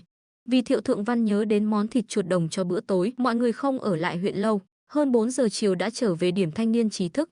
Tuy nhiên, Lâm Vãn Tinh không đi cùng mấy người Dư Hồng Hà về phòng, mà nói với Thẩm Việt, người đang chuẩn bị trả xe bò. Anh Thẩm Việt, em có chút chuyện muốn hỏi anh, chúng ta có thể qua đằng kia nói được không? Cô nói xong, chỉ vào một khu đất trống không xa. Những người còn lại nghe cô nói vậy, không khỏi nháy mắt với nhau. Lâm Vãn Tinh quả nhiên đang lén lút hẹn hò với Thẩm Việt, họ sở dĩ không thừa nhận là vì bây giờ còn ngại ngùng. Thật là có gì mà phải ngại ngùng chứ? Mọi người cùng nhau suy nghĩ lung tung, nhưng đều ăn ý không trêu chọc, chỉ ý vị sâu xa nhìn Thẩm Việt đi cùng Lâm Vãn Tinh đến một khu đất trống cách đó hơn 100 mét. Thẩm Việt lúc này lòng vui như hoa nở. Lâm Vãn Tinh cô ấy nhất định cũng thích anh, chỉ là cô ấy tạm thời chưa nhận ra mà thôi. Đương nhiên, cũng có thể là không tiện nói. Nhưng dù sao đi nữa, tương lai có thể mong đợi. Trên mặt anh đầy nụ cười không thể kìm nén. Tiếc là Lâm Vãn Tinh chỉ lo chuyện của Lưu Trì, không nhìn thấy. Đợi đến nơi, xác định không ai có thể nghe được cuộc nói chuyện của họ, Lâm Vãn Tinh lập tức kể lại chuyện Lưu Trì nhờ cô tìm cha mẹ ruột và chuyện em gái của Lưu Vĩnh Cường là Lưu Xuân Thảo, 1 năm 1 mười nói cho Thẩm Việt và nhờ anh giúp đỡ. Thẩm Việt không do dự đồng ý. Được, nhưng trước đó tôi phải tự mình nói chuyện với Lưu Trì, hỏi cậu bé một số câu hỏi, ví dụ như sinh nhật của cậu bé là khi nào. Lâm Vãn Tinh, cô rốt cuộc vẫn không lợi hại bằng đại lão, nhưng cô còn có át chủ bài. Cô lập tức lấy ra mặt dây chuyền ngọc hồ lô bọc vàng nó. Đây là lúc nãy em nhặt được ở bãi cỏ trước cổng nhà Lưu Trì, em đoán đây chính là mặt dây chuyền ngọc đó. Thẩm Việt nhận lấy mặt dây chuyền ngọc, lật qua lật lại xem một lúc lâu, đột nhiên cười khổ. Tinh Tinh, nếu đây chính là mặt dây chuyền ngọc đó, Lưu Trì chắc là con trai lớn của cô tôi. Đây vốn là chuyện vui lớn, nhưng anh bây giờ và cô Thẩm Trinh gần như là kẻ thù. Với tính cách đa nghi của Thẩm Trinh, mối quan hệ này khó nhận. Cái gì? Lưu Trì có thể là em họ ruột của Thẩm Việt? Lâm Vãn Tinh kinh ngạc vô cùng và có chút không biết phải làm sao, đây là chuyện nhà của anh. Cô là người ngoài không tiện hỏi kỹ, không biết phải đáp lại thế nào. Cô đang lúng túng, Thẩm Việt lại nói, dù thế nào đi nữa, cũng phải thử, lỡ như không được, tôi tự mình nuôi nó. Lâm Vãn Tinh, lúc này cô cuối cùng cũng tìm được lời để đáp lại, em nghe nói, giữa những người thân ruột thịt, sẽ có cảm ứng huyết mạch tự nhiên. Có lẽ đợi họ gặp mặt, mọi chuyện sẽ không còn là vấn đề. Thẩm Việt vừa rồi cũng chỉ là nhất thời cảm khái, hơn nữa không phải là tủi thân cho mình, chỉ là lo lắng Lưu Trì vô cớ bị tổn thương. Anh gật đầu, cười khổ, chuyện này, tôi kể sơ qua cho cô nghe nhé. Nếu Lưu Trì thực sự là em họ mất tích của tôi, tên gốc của nó là Hoắc Hoài An, lúc Hoài An hơn 100 ngày tuổi. Mẹ nó, cũng là cô tôi Thẩm Trinh có một người bạn kết hôn, cô ấy đã giao Hoài An cho mẹ tôi chăm sóc. Mẹ tôi thế là ở nhà cẩn thận chăm sóc nó. Ai ngờ trưa hôm đó, em chồng của Thẩm Trinh là Hoắc Thu Dung đột nhiên đến đón nó đi. Nói là ý của Thẩm Trinh, mẹ tôi tin. Ai ngờ tối Thẩm Trinh tìm đến nói cô ấy hoàn toàn không bảo Hoắc Thu Dung đón Hoài An, mẹ tôi hoảng hốt, cùng Thẩm Trinh đi tìm Hoắc Thu Dung.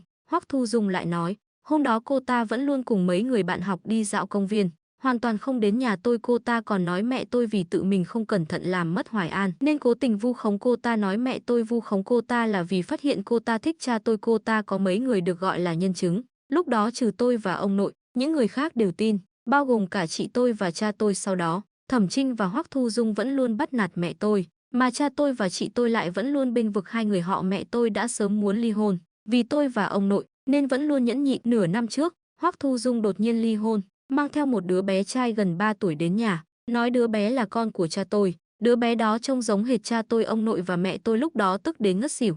Tôi sau đó biết chuyện, đã đánh cha tôi một trận. Thẩm Trinh lại cùng Hoắc Thu Dung vu khống tôi, nói tôi cũng đánh bị thương Hoắc Thu Dung, tôi vì thế mà bị kỷ luật. Mẹ tôi cuối cùng đã ly hôn với cha tôi, mà Hoắc Thu Dung cũng lập tức gả cho cha tôi. Tinh Tinh, tôi biết cô có lẽ sẽ nghi ngờ tôi cố tình bênh vực mẹ tôi vì Hoắc Thu Dung có bằng chứng ngoại phạm, nhưng sự thật là tôi và ông nội đã sớm tự mình hỏi mấy người chứng đó. Họ nói Hoắc Thu Dung vốn dĩ keo kiệt hôm đó lại chủ động mời họ đi công viên chơi, nhưng buổi trưa có hơn 1 tiếng không lộ diện. Hơn 1 tiếng này, đủ để cô ta đến nhà tôi đón Hoài An đi. Những điều này, Thẩm Trinh, cha tôi và chị tôi cũng đều hiểu, nhưng họ vẫn chọn tin Hoắc Thu Dung, nói cô ta không có lý do gì để hại cháu ruột của mình, chỉ có thể là mẹ tôi vì không cẩn thận làm mất Hoài An nên cố tình vu khống Hoắc Thu Dung. Lâm Vãn Tinh nghe mà trợn mắt, tuy những gì Thẩm Việt nói chỉ là lời một phía, nhưng cô lại có một niềm tin mù quáng vào đại lão. Hơn nữa, bỏ qua việc thiên vị bên vực, lúc này có một câu nói công bằng cô rất muốn nói. Thế là cô nói, rõ ràng là Hoắc Thu Dung vì muốn leo lên, đã vu khống mẹ anh. À đúng rồi, nếu em đoán không sai, Hoắc Thu Dung chắc chắn đã gả rất tệ đúng không? Thẩm Việt mím môi, quả thực rất tệ, cô ta tự mình chọn một tên du côn, kết hôn được nửa năm thì đối phương vì tụ tập đánh nhau, bị người ta đánh chết. Lâm Vãn Tinh nheo mắt lại suy nghĩ, lúc cô ta mang đứa bé đó đến nhà, cha anh phản ứng thế nào? Thẩm Việt cứ nghĩ cô chỉ đơn thuần tò mò, bình tĩnh trả lời, ông ấy rất kinh ngạc, nói không thể nào, nói ông ấy vẫn luôn coi cô ta là em gái, không hề vượt qua giới hạn. Hoắc Thu Dung thì nói, là vì một lần ông ấy say rượu. Lâm Vãn Tinh lại suy nghĩ, Thẩm Trinh có phải trông rất giống cha anh không? Thẩm Việt gật đầu, phải, cô hỏi cái này làm gì? Lát nữa em sẽ nói cho anh biết, anh trả lời em mấy câu hỏi nữa. Cha anh có mấy anh chị em đều trông giống nhau không, dù giống hay không? Nhà họ có đứa trẻ nào trạc tuổi con riêng của cha anh không? Thẩm Việt ban đầu không hiểu ý của Lâm Vãn Tinh, chỉ máy móc trả lời thật, cha tôi có một anh trai, một em gái, hai em trai. Cha tôi và Thẩm Trinh là anh em sinh đôi long phượng, rất giống nhau, những người khác chỉ giống 3 phần. Trong số họ, con gái nhỏ của Thẩm Trinh và đứa bé đó cùng năm cùng tháng không, ý cô là Hoắc Thu Dung cũng chơi trò cháo con, đứa con riêng được gọi là đó thực ra là con của Thẩm Trinh. Thẩm Việt đột nhiên nghĩ đến điều này, cả người đều kinh ngạc. Lâm Vãn Tinh gật đầu, em đoán là như vậy. Hoài An đã mất tích nhiều năm như vậy, cha anh mãi đến nửa năm trước mới vì đứa con riêng đó mà ly hôn với mẹ anh, ông ấy trước đó chắc thực sự không có gì với Hoắc Thu Dung. Thẩm Việt im lặng một lúc lâu, gật đầu, tôi và mẹ tôi còn có ông nội, trước đây quả thực đã đánh giá chuyện này như vậy, nhưng chúng tôi cứ nghĩ đứa con riêng của ông ấy là một tai nạn, không nghĩ đến hướng này. Lâm Vãn Tinh thực ra rất chột dạ, cô chỉ là kiếp trước xem nhiều tiểu thuyết cầu huyết không nhịn được mà đoán như vậy, không nhất định là vậy. Cô lúng túng, cười cười, em là vì chuyện của Lưu Xuân Thảo, không nhịn được mà liên tưởng như vậy, có lẽ không phải đâu. Nhưng, em nghe nói đàn ông thực sự say rượu, thực sự hoàn toàn mất ý thức, thì không thể làm chuyện vợ chồng. Lâm Vãn Tinh nói đến đây, nhận ra mình lại vô tình nói ra một câu kinh thiên động địa, đột nhiên im bặt, mặt đỏ bừng. Thẩm Việt đang nghe say sưa, phát hiện cô đột nhiên dừng lại, và mặt đỏ bừng, sau đó mới nhận ra cô đã nói gì, cũng không khỏi có chút nóng mặt. Tuy nhiên, anh không cảm thấy cô nói như vậy là phóng đãng, cô là bác sĩ, chỉ là vô tình nhắc đến một số kiến thức chuyên môn. Anh hắng giọng, lạnh nhạt nói, tôi hiểu ý cô, cảm ơn cô lại dạy cho tôi một ít kiến thức y học. Chúng ta bỏ qua điểm này, cô tiếp tục nói đi. Đại lão thật quá thấu đáo. Lâm Vãn Tinh trong lòng thầm khen đại lão một phen, tiếp tục nói, nếu thân phận của đứa trẻ này không có gì mờ ám, Hoắc Thu Dung nên đã đến nhà ép cung ngay khi đứa trẻ vừa ra đời. Em đoán cô ta ban đầu chỉ muốn cháo con của mình, hơn nữa, anh thực ra có thể bắt đầu điều tra từ tình trạng sống trước đây của đứa con riêng đó. Nếu nó là con của Thẩm Trinh, Hoắc Thu Dung sẽ không đối xử tốt với nó, chắc là sau này phát hiện nó trông giống Thẩm Trinh, cũng giống cha anh, nên mới nảy ra ý định. Lời cuối cùng này của Lâm Vãn Tinh lại một lần nữa khiến Thẩm Việt kinh ngạc, cô nói rất có lý, sao cô có thể thông minh như vậy? Anh vừa rồi không tiện nhìn thẳng vào Lâm Vãn Tinh, lúc này không nhịn được ngẩng đầu nhìn khuôn mặt xinh đẹp của cô. Lại thấy cô gái trước mặt tuy mặt không đặc biệt trắng, nhưng mắt sáng như nước, môi anh đào như hoa, thần thái thẳng thắn lại có chút e thẹn, khiến anh không nhịn được tim đập nhanh, mặt cũng lại nóng bừng. Nhận ra sự thất thố của mình, anh vội vàng rời mắt, không ngờ bên tai đột nhiên vang lên giọng nói chua ngoa của Liễu Phượng, Lâm Vãn Tinh, ai cứu cô liền hẹn hò với người đó, có phải quá buồn cười không? 4 người Dư Hồng Hà vẫn luôn đợi Lâm Vãn Tinh ở cổng sân nữ thanh niên trí thức. Họ tận mắt chứng kiến biểu cảm thỉnh thoảng đỏ mặt của Lâm Vãn Tinh và Thẩm Việt, cảm thấy vô cùng thú vị. Hai người này rõ ràng có tình cảm với nhau, lại cứ nghĩ đối phương vô tình. Họ vẫn luôn cười nhìn, chỉ mong Lâm Vãn Tinh và Thẩm Việt có thể nói chuyện thêm một lúc, để họ có thể vui vẻ thêm một chút. Đột nhiên thấy Liễu Phượng gây sự, Lâm Vãn Tinh và Thẩm Việt còn chưa kịp phản ứng, 4 người họ đã cùng nhau xông qua bênh vực. Dư Hồng Hà lạnh lùng quát trước, Tinh Tinh hẹn hò với ai, liên quan gì đến cô, chẳng lẽ cô đang ghen? Dư Hồng Hà đã sớm nhận ra Liễu Phượng có ý với Thẩm Việt, và không nhất định là thật lòng thích con người anh, phần lớn là thích anh ra tay hào phóng. Liễu Phượng quả thực có ý với Thẩm Việt, người có vẻ rất có tiền, vừa rồi nói như vậy chỉ là để bôi nhọ Lâm Vãn Tinh, để Thẩm Việt mất hứng thú với Lâm Vãn Tinh. Cô ta không dám đắc tội với Thẩm Việt, nhất thời không biết trả lời Dư Hồng Hà thế nào. Lúc này, Thẩm Việt đột nhiên lạnh mặt nói với cô ta, nếu cô đã không ưa Lâm Vãn Tinh như vậy, thì thịt chuột đồng hôm nay cô ấy bắt được, cô đừng ăn. Anh nói xong, khẽ gật đầu với những người khác, bước lớn về phía sân của nam thanh niên trí thức. Mấy người Dư Hồng Hà hoàn hồn, lớn tiếng chế giễu Liễu Phượng. Liễu Phượng, hôm nay Lâm Vãn Tinh bắt được 6 con chuột đồng, vốn định mọi người cùng ăn, bây giờ không có phần của cô, mọi người có thể ăn thêm một miếng rồi. Nếu cô chịu xin lỗi Tinh Tinh, cũng không phải là không được ăn. Thôi đi, cô ta có cốt khí như vậy, mới không vì một miếng ăn mà xin lỗi. Hơn nữa, chúng tôi cũng không thèm. Họ nói xong, ôm Lâm Vãn Tinh trở về sân nữ thanh niên trí thức. Liễu Phượng đứng tại chỗ gần như nghiến nát răng, cô ta thực ra rất thèm ăn thịt. Nhà cô ta nghèo, trước khi xuống nông thôn cũng rất ít khi được ăn thịt. Vừa rồi nghe nói tối nay có thịt chuột đồng, và mỗi người có thể được chia ít nhất 3 miếng lớn, nước miếng đã không biết chảy bao nhiêu. Bây giờ, đột nhiên không có, quả thực còn khó chịu hơn cả bị giết. Thực ra, vì miếng ăn đó, cô ta sẵn lòng xin lỗi, nhưng mấy người Dư Hồng Hà rõ ràng ngay cả cơ hội xin lỗi cũng không cho cô ta. Mấy người này thật quá xấu xa, cô ta không phải chỉ là nói đùa một câu, có cần phải làm quá lên như vậy không? Họ nhất định là chê mình nghèo, cố tình bắt nạt mình. Lũ xấu xa này cô ta nhất định phải báo thù. Và cách báo thù tốt nhất chính là có được Thẩm Việt để họ ghen tị.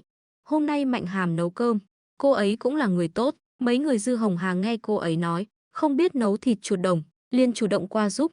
Hơn 2 giờ chiều hôm nay, Lâm Phinh Đình và Tống Hướng Tiền đã được Hà Vạn Sơn giúp đỡ, chuyển đến một căn nhà dân ở cuối thôn. Thiếu đi người đáng ghét nhất cùng ăn cơm, tâm trạng của Lâm Vãn Tinh lập tức tốt lên.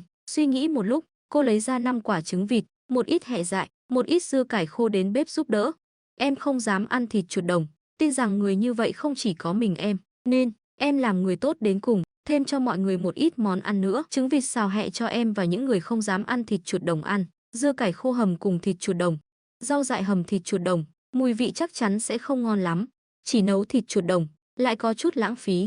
Mọi người đang khó xử, nhìn thấy dưa cải khô của Lâm Vãn Tinh, lập tức reo hò. Triệu Nam Trúc cũng không dám ăn thịt chuột đồng, đang buồn bực, không ngờ tối nay có thể ăn trứng xào hẹ, vui đến mức không nhịn được ôm Lâm Vãn Tinh, chụp một cái lên má cô. Thẩm Việt qua vừa hay nhìn thấy, ghen tị đến mức trong lòng như bị kim châm.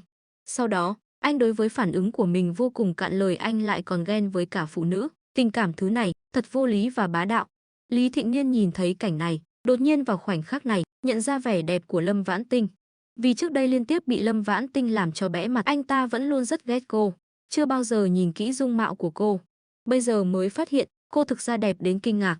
Tuy ra không trắng bằng Lâm Phinh Đình, nhưng so với một đám nữ thanh niên trí thức đen nhẻm, cô có ưu thế rõ ràng. Chưa kể đến ngũ quan của cô, vô cùng tinh xảo hoàn mỹ, so với Lâm Phinh Đình kiều diễm yêu kiều còn đáng để nhìn kỹ hơn. Lúc anh ta mới đến điểm thanh niên trí thức, người anh ta để ý thực ra là Lâm Phinh Đình chưa có người yêu. Nhưng bây giờ, Lâm Phinh Đình đã có người yêu, Lâm Vãn Tinh lại trở thành độc thân. Hơn nữa, Lâm Vãn Tinh có vẻ rất có tiền, tuyệt đối là một đối tượng kết hôn hoàn hảo. Mí mắt Lý Thịnh Niên giật giật, quyết định sau này sẽ toàn tâm theo đuổi Lâm Vãn Tinh. Còn về những mối thù cũ trước đây, đợi có được cô rồi sẽ trả thù tàn nhẫn. Biết được Lâm Vãn Tinh lại thêm cho mọi người một ít món ăn. Không lâu sau, Thẩm Việt, Hà Vạn Sơn và mấy nam thanh niên trí thức cùng nhau góp 3 cân bột mì mang qua, để các nữ thanh niên trí thức làm bánh. Triệu Nam Trúc thấy vậy, vội nói, tôi cũng mang 2 cân bột mì đến làm bánh nhé, để mọi người hôm nay đều ăn cho đã. Dư Hồng Hà và Tô Tiếu Tiếu, Trịnh Tuyết bàn bạc một lúc, Trịnh Tuyết về phòng ôm một ít dưa cải muối, đậu đũa khô và củ cải khô ra. Đậu đũa khô cần hầm thịt mới ngon, nhưng có đến 8 người không ăn được thịt chuột đồng. Sau một hồi tranh cãi, cuối cùng mọi người quyết định hầm chay đậu đũa khô. Hầm chay đậu đũa khô, có chút tiếc đậu đũa. Lâm Vãn Tinh suy nghĩ một lúc, lớn tiếng nói, thôi được, không thể nhìn nổi nữa em, hay là về phòng mang nửa cái đùi thỏ muối ra hầm đậu đã vậy. À tốt quá. Mọi người lập tức reo hò. Vì nửa cái đùi thỏ muối này, thực đơn đã định lập tức thay đổi. Thịt chuột đồng chỉ hầm một nửa dưa cải khô. Thịt thỏ muối chia làm 3 phần, một phần hầm dưa cải khô, một phần hầm đậu đũa khô, một phần hầm củ cải khô. Hẹ không xào trực tiếp với trứng vịt nữa, mà làm nhân bánh. Dưa cải muối một nửa làm nhân bánh, một nửa cho vào cháo rau dại cùng nấu. Lúc sắp ăn cơm, Liễu Phượng cũng rất vui vẻ. Lúc đó, Thẩm Việt và mấy người Dư Hồng Hà chỉ nói không cho cô ta ăn thịt chuột đồng, chứ không nói không cho cô ta ăn những thứ khác. Hơn nữa, thịt chuột đồng làm sao ngon bằng thịt thỏ chưa kể, những chiếc bánh đó không chỉ làm bằng bột mì tinh, mà còn có nhân trứng vịt hẹ. Điều cô ta không ngờ là, đến lượt cô ta lấy cơm, Dư Hồng Hà và Mạnh Hàm, người phụ trách chia cơm, chỉ cho cô ta một bát cháo rau dại và một chiếc bánh nhân dưa cải muối. Cô ta lập tức ngẩn người, nhưng cô ta không dám nổi giận với Dư Hồng Hà, một thanh niên trí thức cũ có nhiều bạn bè. Cô ta cố tình hỏi Mạnh Hàm, người mới đến. Mạnh Hàm, cô có ý gì? Tại sao chỉ cho tôi những thứ này, cố tình bắt nạt tôi phải không? Nhưng tôi hình như không đắc tội với cô đúng không? Mạnh Hàm định mở lời giải thích, Dư Hồng Hà ngăn cô ấy lại, nhẹ nhàng nói, cháo rau dại là phần của cô tối nay, bánh là do các nam thanh niên trí thức mời cô, những thứ còn lại là của chúng tôi, không muốn cho cô ăn. Liễu Phượng ngẩn người, cảm thấy lời của Dư Hồng Hà quá vô lý, những người khác chắc chắn sẽ chỉ trích, ai ngờ lại không một ai lên tiếng. Hà Vạn Sơn cũng cố tình quay đầu đi. Cô ta tức đến mức không chịu được, mắt đảo một vòng, lập tức khóc òa. Tôi quả thực không nên cười nhạo Lâm Vãn Tinh, nói cô ta vừa chia tay Tống Hướng Tiền, đã bám lấy Thẩm Việt, nhưng các người cũng không cần phải không tha thứ như vậy chứ. Không thích cô ta bôi nhọ Lâm Vãn Tinh đúng không? Vậy thì cô ta cứ bôi nhọ cho hả giận. Dư Hồng Hà lập tức đáp trả, cô đây đâu phải là nói đùa, rõ ràng là vu khống. Liễu Phượng không hề yếu thế, tôi vu khống cái gì, chẳng lẽ tôi nói không phải sự thật? Lâm Vãn Tinh trước đây không hẹn hò với Tống Hướng Tiền, bây giờ không phải đang hẹn hò với Thẩm Việt sao? Vừa rồi tôi đều nhìn thấy, lúc họ nói chuyện, mặt Lâm Vãn Tinh đỏ 2 lần, Thẩm Việt đỏ 1 lần, nếu đây không phải là yêu đương, thì là gì? Lâm Vãn Tinh, mình lại đỏ mặt đến 2 lần sao? Cô cứ nghĩ chỉ có 1 lần. Thẩm Việt, lần đó anh đỏ mặt lại không che giấu được sao? Mọi người, câu sau của Liễu Phượng hình như cũng không sai, nam nữ đến tuổi nếu không phải yêu đương, nói chuyện gì mà cần phải đỏ mặt. Lâm Vãn Tinh thực ra lời giải thích, sống qua một kiếp, cô không quá coi trọng danh tiếng. Hơn nữa, cô và Thẩm Việt không hề yêu đương, thời gian lâu rồi mọi người tự nhiên sẽ biết. Thẩm Việt không muốn Lâm Vãn Tinh bị bôi nhọ, lạnh lùng nói, tôi và Lâm Vãn Tinh không hẹn hò vừa rồi, tôi muốn bỏ tiền nhờ cô ấy dạy tôi bí quyết bắt chuột đồng. Cô ấy nói tôi đã cứu cô ấy, không cần tiền, dạy miễn phí, tôi cảm thấy ngại nên mới đỏ mặt. Cô ấy đỏ mặt là vì trong lúc đó tôi 2 lần khen cô ấy lợi hại. Lời này của Thẩm Việt chỉ có một nửa là giả. Lâm Vãn Tinh vừa rồi trên núi quả thực đã dạy anh, Thiệu Thượng Văn và Phương Tranh bí quyết bắt chuột đồng. 4 người Dư Hồng Hà không thích ăn chuột đồng nên không học. Thấy mọi người đều tin, Liễu Phượng vội vàng ngắt lời, bắt chuột đồng có bí quyết gì chứ, anh cố tình nói dối, tôi không phục. Lâm Vãn Tinh, người được bênh vực, tự nhiên sẽ không tụt xích. Cô liền nói, đương nhiên là có bí quyết, nhưng Thẩm Việt đã cứu tôi, nên tôi dạy miễn phí cho anh ấy. Bây giờ cô ép tôi nói ra trước mặt mọi người cũng không phải là không thể nói, nhưng nếu tôi nói ra, sau này tất cả những thức ăn tôi mang ra, dù là cá, thỏ rừng, chuột đồng hay những thứ khác, cô đều không được ăn. Liễu Phượng vẫn không tin bắt chuột đồng có bí quyết, cô ta cảm thấy Lâm Vãn Tinh đang dùng phép khích tướng, liền ưỡn cổ nói, được, chỉ cần những gì cô nói có thể khiến mọi người tâm phục khẩu phục, sau này tôi sẽ không ăn đồ của cô nữa. Mọi người, Dư Hồng Hà cảm thấy Lâm Vãn Tinh không cần phải hy sinh một bí quyết vô ích, vội vàng ngăn cản. Tinh Tinh, đừng mà, em dù không nói ra bí quyết, đồ của em, muốn không cho cô ta thì không cho. Mấy người Trịnh Tuyết liên tục hùa theo, đúng vậy, đồ của chúng ta không cho cô ta ăn, cô ta còn dám cướp sao? Tinh Tinh đừng nói, cô ta có tin em hay không không quan trọng, chúng tôi tin em là được rồi. Một số thanh niên trí thức cũng lớn tiếng bênh vực Lâm Vãn Tinh. Lâm Vãn Tinh, chúng tôi tin cô. Chúng tôi không cảm thấy cô vì báo ơn mà hẹn hò với người khác là sai, biết ơn báo đáp là một đức tính tốt, đáng được khen ngợi. Đúng vậy, dù là Tống Hướng Tiền hay Thẩm Việt, tuổi tác đều trạc tuổi cô, hơn nữa đều chưa có người yêu, cô hoàn toàn không có lỗi. Lâm Vãn Tinh an ủi nhìn mấy người Dư Hồng Hà, cười nói, không sao, dù sao em và các chị cũng không thích ăn chuột đồng lắm, nói cho mọi người cũng không sao. Là thế này, chúng ta tìm chuột đồng, ngoài việc quan sát phân và dấu chân gần nó, còn có một điểm là một loại thảo dược được nhắc đến trong Trung y, gọi là túy tâm thảo. Chuột đồng thích làm tổ gần túy tâm thảo, những điều sau không cần em nói thêm nữa đúng không? Liễu Phượng phản ứng luôn rất nhanh, tôi chưa từng nghe nói đến túy tâm thảo, lỡ như cô tùy tiện bịa ra thì sao? Cô ta cứ nghĩ câu này của mình rất có lý, ai ngờ Hà Vạn Sơn đột nhiên lên tiếng. Tôi vẫn luôn biết bí mật của túy tâm thảo, nhưng tôi không thích ăn chuột đồng, hơn nữa đây là bí quyết gia truyền nên vẫn luôn không nói. Liễu Phượng, cô không cần nghi ngờ lời tôi, cô không tin có thể hỏi các thanh niên trí thức cũ, có phải tôi đã giúp tìm mấy lần hang chuột đồng, và lần nào tìm cũng trúng. Biểu cảm của các thanh niên trí thức cũ đều có chút kinh ngạc. Anh Hà, lúc đó tôi cứ nghĩ anh chỉ là may mắn, không ngờ. Tôi đã nói mà, tại sao mỗi lần sắp đến Tết, anh đều may mắn giúp chúng tôi tìm được một hang chuột đồng, không ngờ là cố ý. Trời ạ, anh Hà, anh giấu kỹ quá. Mọi người tuy không trả lời trực tiếp, nhưng đều đang chứng thực lời của Hà Vạn Sơn. Liễu Phượng lập tức ngây người, nhưng cô ta vẫn luôn mạnh miệng, cô ta do dự một lúc, lớn tiếng hét, Không ăn thì không ăn nhưng các người cũng đừng cùng nhau bắt nạt tôi, coi chừng tôi đi tìm cán bộ thôn kiện các người săn được thú rừng không nộp công. Cô ta nói như vậy chỉ là muốn đe dọa mọi người, không có ý định thực sự đi kiện, lại vô tình chọc vào tổ ong vò vẽ. Liễu Phượng con khốn này, lão tử mấy năm rồi chưa được ăn thịt cho đã bây giờ khó khăn lắm mới có chút hy vọng, con mẹ nó mày lại muốn phá đám sao mày không đi chết đi. Liễu Phượng con ngốc này, lão tử nói cho mày biết, nếu mày dám đi kiện lão tử nhất định sẽ khiến mày không thể ở lại thôn này. Mày đã sớm biết tối nay có thịt ăn và thịt là do Lâm Vãn Tinh cho không, mày còn vu khống cô ấy, đúng là không bằng chó lợn. Tự mình không biết cảm ơn, còn cười nhạo người biết ơn báo đáp, Liễu Phượng mày thật quá ghê tởm. Những lời chửi rủa như vậy đều là của các nam thanh niên trí thức cũ. Không trách họ tức giận đến nông thôn lâu như vậy, cũng chỉ mỗi năm đến Tết mới có chút thịt chuột đồng ăn, bình thường đừng nói đến thịt cá, ngay cả dầu mỡ cũng ít thấy. Nhưng từ khi Lâm Vãn Tinh đến, chỉ trong vài ngày ngắn ngủi, cá, trứng, thịt, họ đều đã được ăn. Quan trọng hơn là, cá và chuột đồng không phải là đồ dự trữ của Lâm Vãn Tinh, mà là do cô tự mình kiếm được, chỉ cần làm tốt quan hệ với cô, sau này sẽ có đồ ăn ngon liên tục. Chuyện tốt như vậy, Liễu Phượng con ngốc này không biết trân trọng thì thôi, còn muốn phá đám của họ. Có mấy người ngay cả ý định giết người cũng nảy sinh. Những ngày tháng sắp không chịu nổi của họ cuối cùng cũng có chút ánh sáng, Liễu Phượng lại muốn dập tắt nó, họ muốn cùng cô ta đồng quy vu tận, lại gây ra sự phẫn nộ của mọi người.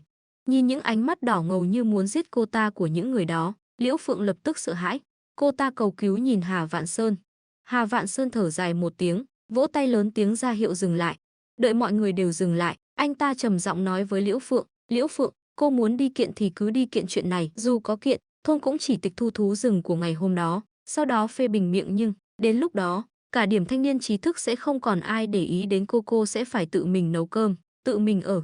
Mùa đông sắp đến rồi, cô sẽ phải tự mình nhặt đủ củi để đốt lửa nấu cơm và sưởi ấm cả mùa đông, đó không phải là con số nhỏ.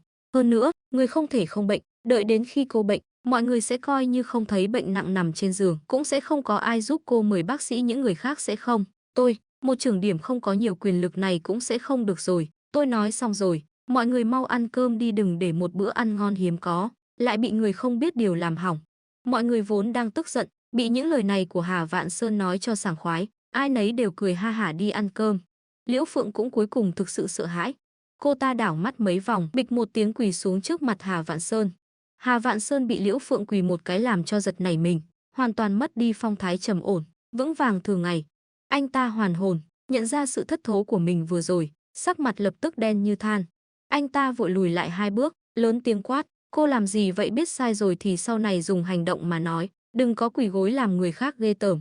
Tuy nhiên Liễu Phượng lại như không nghe thấy, chỉ tự mình nói, anh Hà, xin lỗi, tôi sai rồi, tôi không nên nói bừa, nhưng tôi không có ý định thực sự tố cáo mọi người, tôi không ngốc đến vậy, tôi chỉ là nhất thời nói giận, xin anh nhất định phải tin tôi. Cô ta nói xong, làm ra vẻ đáng thương bò đến trước mặt Hà Vạn Sơn, định dùng cách này để ép anh ta đồng ý. Tạ Lệ không chịu nổi người trong mộng của mình bị Liễu Phượng ép buộc như vậy, cô ta đặt mạnh bát đũa trên tay xuống bàn bên cạnh, nhanh chân qua túm cổ áo Liễu Phượng ném ra ngoài sân. Sau đó, cô ta ghé vào tai Liễu Phượng, âm u nói, con hồ ly tinh, nếu mày dám quyến rũ anh Hà, coi chừng tao giết mày. Cô ta nói xong, ung dung về phòng. Liễu Phượng nhìn bát cháo rau dại đã đổ hết xuống đất của mình, và chiếc bánh nhân dưa cải muối dính đầy bụi, chỉ cảm thấy trời sập. Ăn cơm xong trở về phòng, Dư Hồng Hà không nhịn được thở dài, Tinh Tinh, hôm nay em không nên nói ra bí quyết bắt chuột đồng đó, lúc đó, mọi người đều bảo vệ em, Liễu Phượng căn bản không làm gì được. Lâm Vãn Tinh cười lắc đầu, không phải, em vốn dĩ đã định nói cho mọi người. Hôm nay Liễu Phượng gây rối như vậy, em còn được thêm chút danh tiếng, người được lợi là em. Mấy người Dư Hồng Hà kinh ngạc, mặt mày đầy vẻ nghi ngờ. Lâm Vãn Tinh thấy vậy vội vàng nói, thật đấy, ngoài bí quyết bắt chuột đồng, em còn có bí quyết bắt thỏ, câu cá, những bí quyết sau này em sẽ giữ chặt, không nói cho ai biết. Hơn nữa, em tin rằng, trừ một số ít người, đa số mọi người đều biết cảm ơn. Vừa rồi mọi người không phải đã nói sao củi đốt sưởi ấm mùa đông năm nay của phòng chúng ta họ đã bao rồi. Thôi được, đừng vướng mắc nữa, bây giờ nói xem, ngày mai các chị là cùng em lên núi đi săn cùng mọi người hay là tiếp tục đào khoai lang? Dư Hồng Hà lập tức trả lời, đương nhiên là cùng em lên núi, đến lúc đó để ba người Thẩm Việt dạy mọi người bắt chuột đồng. Năm chúng ta đến thung lũng tiền hái hồng, không hái nữa, hồng sẽ già mất. Mọi người. Ngày hôm sau, tất cả thanh niên trí thức của điểm thanh niên trí thức đều xin nghỉ, Liễu Phượng cũng không ngoại lệ. Hơn nữa, Liễu Phượng từ sáng sớm đã mang 2 quả trứng đến tìm Tạ Lệ, thành công làm lành với cô ta. Lâm Vãn Tinh tự mình dạy mọi người nhận biết túy tâm thảo và thành công tìm được một hang chuột đồng. Sau khi tìm được 5 con chuột đồng, cô xòe tay, nói với mọi người, bây giờ các anh chị tự tìm chuột đồng đi, em đi đào thảo dược đây. Một số nữ thanh niên trí thức muốn đi cùng Lâm Vãn Tinh đào thảo dược, nhưng không dám mở lời, vừa mới được cô dạy miễn phí bí quyết tìm chuột đồng, sao có thể mặt dày chiếm thêm tiện nghi của cô. 5 người Lâm Vãn Tinh cứ thế, thành công cắt đuôi những người khác, vào thung lũng tiền hái hồng. Lâm Vãn Tinh hôm nay đặc biệt mang theo chiếc vợt hái quả từ xa đã làm hôm kia, rất dễ sử dụng, tuy vẫn phải đến mép vách đá để dùng, nhưng tốc độ nhanh hơn rất nhiều. Vì hôm nay nhẹ nhàng hơn, Lâm Vãn Tinh vừa hái hồng ở mép vách đá, vừa nhìn quanh. Tâm nguyện thành sự thật, cô phát hiện trên vách đá có mấy cây thạch hộc, một cây hà thủ ô 50 năm tuổi, mấy củ sâm núi nhỏ và một ít tổ yến. Không do dự thu vào không gian, cô giả vờ dùng vợt chọc chọc vào vách đá, sau đó kinh ngạc nói với mọi người, trên vách đá lại có 3 quả dưa hấu nhỏ, hôm nay chúng ta có lộc ăn rồi. Dưa hấu sao có thể, Tinh Tinh chắc đang đùa. Mấy người Dư Hồng Hà chắc chắn Lâm Vãn Tinh chỉ đang đùa, liền cùng nhau hùa theo. Được thôi, vậy cậu mau hái xuống cho chúng tôi xem. Đúng vậy, mau hái về đi, cậu đừng nói với chúng tôi, nó ở quá xa, cậu không hái được nhé.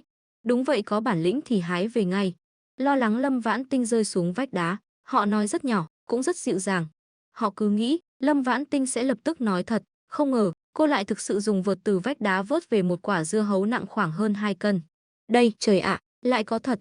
Trong sự kinh ngạc của họ, Lâm Vãn Tinh đặt quả dưa hấu đầu tiên vào gùi, tiếp đó lại dùng vợt vớt về một quả rồi lại một quả, lại thực sự vớt về được 3 quả. Đây họ không phải đang mơ chứ? 4 người đồng loạt dụi mắt, mãi đến khi Lâm Vãn Tinh đeo gùi từ mép vách đá trở về, dứt khoát cắt một quả dưa hấu, đưa cho mỗi người một miếng, họ mới hoàn hồn. Đúng là dưa hấu, mà trông còn rất tươi. Dưa hấu mọc trên vách đá, chắc là do chim làm rơi hạt. Ngon quá, ngọt quá. Đúng vậy, tôi đã ăn không ít dưa hấu, quả này là ngọt nhất.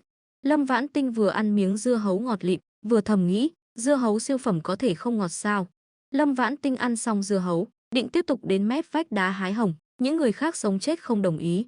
Cậu đã hái lâu như vậy rồi, đổi cho tôi hái đi, nếu không đến lúc đó tôi không còn mặt mũi nào chia tiền. Để tôi hái đi, nếu không hôm nay cậu mệt quá, ngày mai sẽ không trông cậy vào được. Lâm Vãn Tinh suy nghĩ một lúc, quyết định để Dư Hồng Hà, Tô Tiếu Tiếu và Trịnh Tuyết hái hồng, cô cùng Triệu Nam Trúc đi đào rau dại và thảo dược, tiện thể kiếm ít thú rừng. Hai người họ may mắn, rất nhanh đã gặp được 2 con gà rừng. Lâm Vãn Tinh dùng 2 viên sỏi, thực ra là dùng năng lực không gian, thành công hạ gục 2 con gà rừng. Mắt Triệu Nam Trúc lập tức biến thành hình ngôi sao. Cô ấy đầu tiên là khen Lâm Vãn Tinh một trận, sau đó muốn bái sư. Lời bái sư còn chưa kịp nói ra, đột nhiên nghe thấy một tiếng hét kinh hãi, lợn rừng đến rồi, mọi người mau chạy, không, mau trèo lên cây. Lâm Vãn Tinh và Triệu Nam Trúc thấy vậy, vội vàng chạy về phía mép vách đá. Họ phải nhanh chóng thông báo cho 3 người Dư Hồng Hà, để tránh họ bị lợn rừng tấn công và bí mật hái hồng bị người khác nhìn thấy. Hai người chạy về mép vách đá, còn chưa kịp lên tiếng cảnh báo, Trịnh Tuyết và Tô Tiếu Tiếu thấy sắc mặt họ không đúng, lập tức ra hiệu cho Dư Hồng Hà đang hái hồng quay về. Mấy người vội vàng che giấu những quả hồng đã hái vào dây thừng, đang định đến một nơi ở giữa để trèo lên cây, thì Lý Thịnh Niên và cháu trai của ông Viên ở chuồng bò là Viên Lê Minh cùng nhau hoảng hốt chạy về phía họ. Sau lưng họ là một con lợn rừng lớn trưởng thành, mặt đen nanh dài. Lý Thịnh Niên và Viên Lê Minh cùng nhìn thấy mấy người Lâm Vãn Tinh, nhưng phản ứng sau đó lại rất khác. Lý Thịnh Niên không do dự tiếp tục chạy về phía họ. Viên Lê Minh ngẩn người, rồi rẽ sang một hướng lệch khỏi họ khoảng 90 độ. Có Lý Thịnh Niên, kẻ không ngu thì cũng xấu, làm đối chiếu, hành vi của cậu bé 15 tuổi Viên Lê Minh quả thực khiến người ta kính phục và đau lòng. Lâm Vãn Tinh, người vốn định cùng 4 người bạn tốt trèo lên cây trốn, do dự một lúc rồi chạy về phía Viên Lê Minh. Mà con lợn rừng lớn vốn đã nhắm vào Viên Lê Minh, đột nhiên nhắm vào Lâm Vãn Tinh, không do dự xông thẳng về phía cô. Mấy người Dư Hồng Hà nhìn thấy cảnh này, đều sững sờ. Lý Thịnh Niên nhân cơ hội trèo lên một cây đa to. Thẩm Việt, người đuổi theo con lợn rừng lớn, sợ đến trắng bệch mặt, nhưng bước chân không hề dừng lại. Các nam thanh niên trí thức cùng đuổi theo anh ngẩn người, có người đứng yên tại chỗ, có người tìm cành cây to đuổi theo. Tuy phản ứng khác nhau, nhưng trong lòng không ai không đầy nghi hoặc Lâm Vãn Tinh không phải kẻ ngốc, dù có cứu người, cũng không thể không nhìn rõ tình hình mà tự tìm đường chết chứ. Hay là cô có thân thủ đặc biệt lợi hại. Tuy nhiên, dù có lợi hại đến đâu, cô cũng không thể không có vũ khí, ngay cả một cây gậy gỗ cũng không cầm.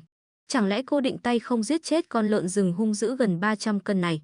Trong một loạt kinh ngạc, 4 người Dư Hồng Hà cuối cùng cũng hoàn hồn. Họ sợ đến run người, Nhưng không một ai giống như Lý Thịnh Niên vì mạng sống mà trèo lên cây.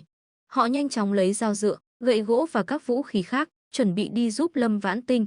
Mắt thấy con lợn rừng lớn ngày càng gần Lâm Vãn Tinh, những người xung quanh, bao gồm cả Lý Thịnh Niên đã trèo lên cây, đều đang hét, Lâm Vãn Tinh cẩn thận. Mà Lâm Vãn Tinh như thể không nghe thấy tiếng của mọi người, đột nhiên ngồi xổm xuống cách con lợn rừng lớn chỉ hơn 20 mét.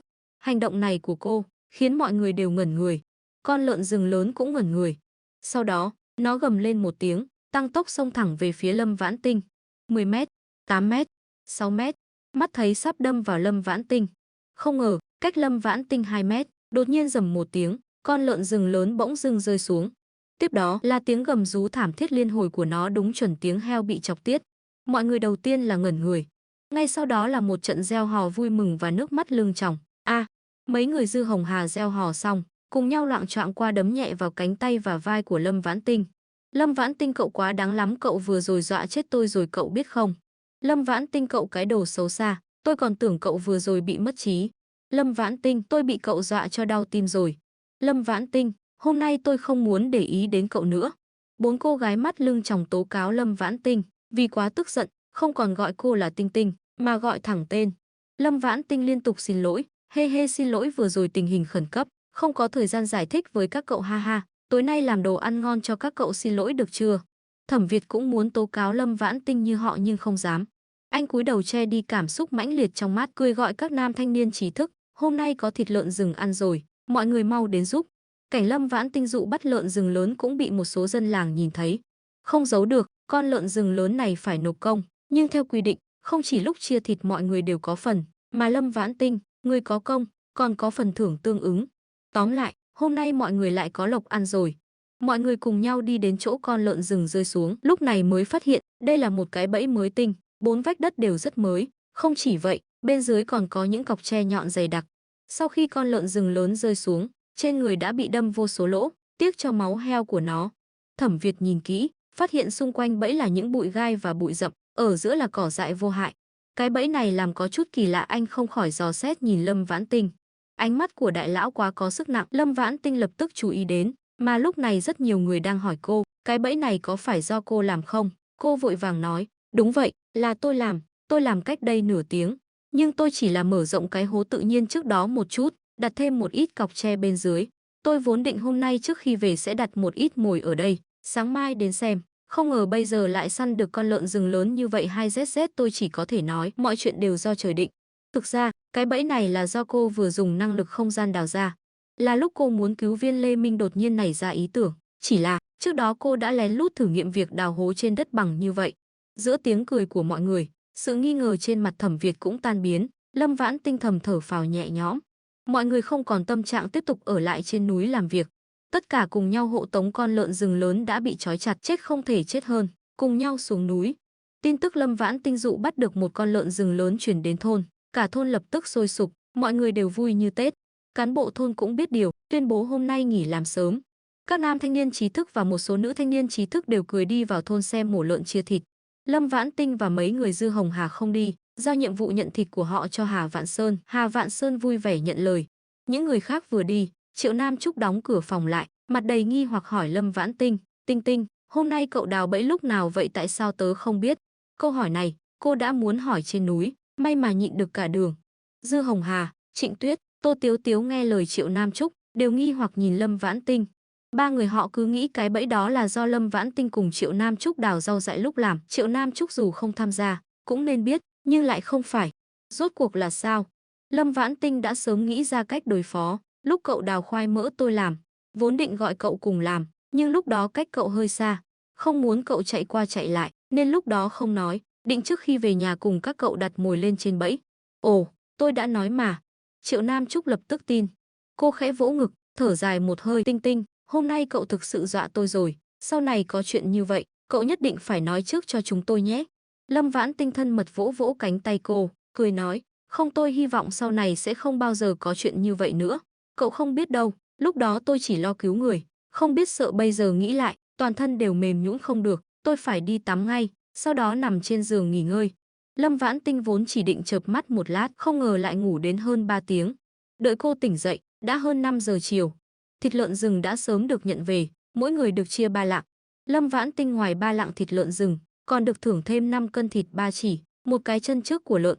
Cô muốn giúp nấu cơm, một đám nữ thanh niên trí thức đều bảo cô nghỉ ngơi và đưa cho cô phần thịt của mình. Đây là của cô, mau mang đi ướp, để dành sau này từ từ ăn hoặc gửi cho người nhà. Lâm Vãn Tinh suy nghĩ một lúc, mang thịt về phòng, sau đó lấy 2 cân dưa cải khô, 1 cân bột năng giao cho Tô Tiếu Tiếu nấu ăn. Sau đó, cô cười nói với mọi người, thôi được vậy các chị cứ bận rộn, tôi và Nam Trúc đi đưa cho Lưu Trì 2 con chuột đồng. Mọi người bây giờ đều biết chuyện Lưu Trì thường xuyên bị đánh, tỏ ra đã hiểu. Lại không biết, Lâm Vãn Tinh thực ra là muốn đến chuồng bò đưa cho Viên Lê Minh, người bị thiếu máu, một ít đồ. Lâm Vãn Tinh biết, Dư Hồng Hà, Trịnh Tuyết và Tô Tiếu Tiếu sẽ không để cô một mình đi tìm Lưu Trì. Vì vậy, cô đã rủ Triệu Nam Trúc, người có chút tò mò nhưng lại dễ bị cô thuyết phục, đi cùng. Thôi được, cô cũng là đang chọn quả hồng mềm mà nắn. Tuy nhiên, Ngưu Quỷ Xà Thần tương lai đều là những nhân vật lớn, Triệu Nam Trúc không thiệt. Sau khi ra ngoài, Lâm Vãn Tinh không lập tức nói cho Triệu Nam Trúc biết cô định đến chuồng bò một chuyến. Chỉ dặn dò cô ấy, Nam Trúc, lát nữa, cậu đừng đi cùng tớ đến cổng nhà Lưu Trì, cậu đứng xa xa, lỡ như tớ có nguy hiểm, cậu mau hét lớn, rồi chạy vào thôn. Triệu Nam Trúc kinh ngạc. Một lúc sau, kích động la lớn, không phải nếu đã nguy hiểm như vậy, sao không nhờ một nam thanh niên trí thức giúp đưa đi? Bây giờ những nam thanh niên trí thức đó đang rất cảm kích cậu, chuyện nhỏ như vậy, chắc chắn sẽ tranh nhau giúp. Lâm Vãn Tinh đang định giải thích, Thẩm Việt và Phương Tranh vội vàng chạy đến. Thẩm Việt trầm giọng nói, các cô định đi đưa đồ cho Lưu Trì. Lưu Vĩnh Cường làm việc không có giới hạn, các nữ thanh niên trí thức tốt nhất đừng đi một mình, nhất định phải để chúng tôi đi cùng. Lâm Vãn Tinh do dự một lúc, quyết định nói thật, thực không giấu gì, ngoài việc đưa đồ ăn cho Lưu Trì, em còn định đến chuồng bò đưa cho Viên Lê Minh, cũng chính là cậu bé hôm nay muốn dụ lợn rừng đi, một ít thuốc và đồ ăn. Cậu bé bị thiếu máu nghiêm trọng, em muốn giúp cậu bé.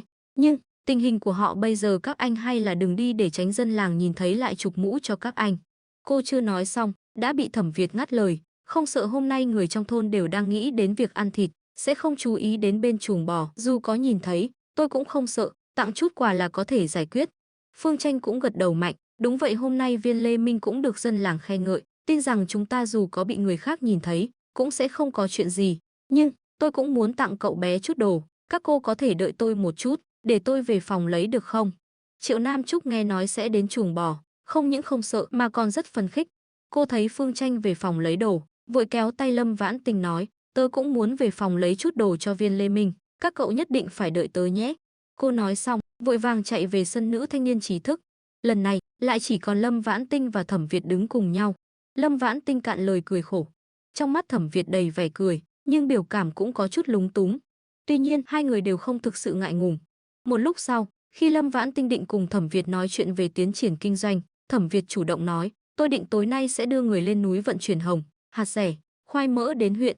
Chuyện này, tối nay cô tạm thời đừng nói cho họ biết, để tránh tai vách mạch rừng. Sáng mai lên núi rồi tìm cơ hội nói. Lâm Vãn Tinh gật đầu, được vậy tối nay vất vả cho anh rồi, nhưng theo tình hình hôm nay, ngày mai chắc sẽ có rất nhiều người đến thung lũng tiền. Chúng ta ngày mai ban ngày chắc cũng không hái được quả. Hay là chúng ta tối nay đều đi ngủ sớm, rạng sáng mai lên núi. Mắt Thẩm Việt sáng lên, bây giờ thời tiết mát mẻ, rắn rết ít hơn, quả thực có thể vào núi sớm. Đợi về chúng ta lập tức bàn với những người khác, nếu mọi người đều không có ý kiến, vậy thì sáng mai 2 giờ xuất phát. Được. Họ vừa bàn xong, Phương Tranh và Triệu Nam Trúc đã lần lượt đến. Triệu Nam Trúc vừa đến đã đưa 10 viên kẹo sữa đại bạch thỏ và một gói bánh quy mà cô mang theo cho Lâm Vãn Tinh xem. Tinh Tinh, cái này chắc có tác dụng bổ máu đúng không? Lâm Vãn Tinh không nhịn được cười, có tác dụng, chỉ cần là đồ ăn, đều có tác dụng. Phương Tranh cười cười, đưa 3 miếng bánh đào và một chiếc đèn tin cũ cho mọi người xem. Hôm nay trên núi, tôi vô tình nghe nói, buổi tối họ không dám thắp đèn, vì trong chuồng bò toàn là cỏ. Nhưng tôi không dám tặng họ cái mới, chỉ có thể đưa cái này của mình cho họ trước. Lâm Vãn Tinh gật đầu, rất tốt, hôm nào em sẽ kiếm thêm cho họ ít tin. Thẩm Việt do dự một lúc, từ trong túi áo lấy ra 2 cây bút chì mới và 5 quyển vở mới. Những thứ này vốn định cho Lưu Trì, trước tiên cho Viên Lê Minh đi. Mọi người rất nhanh đã đến nhà Lưu Trì.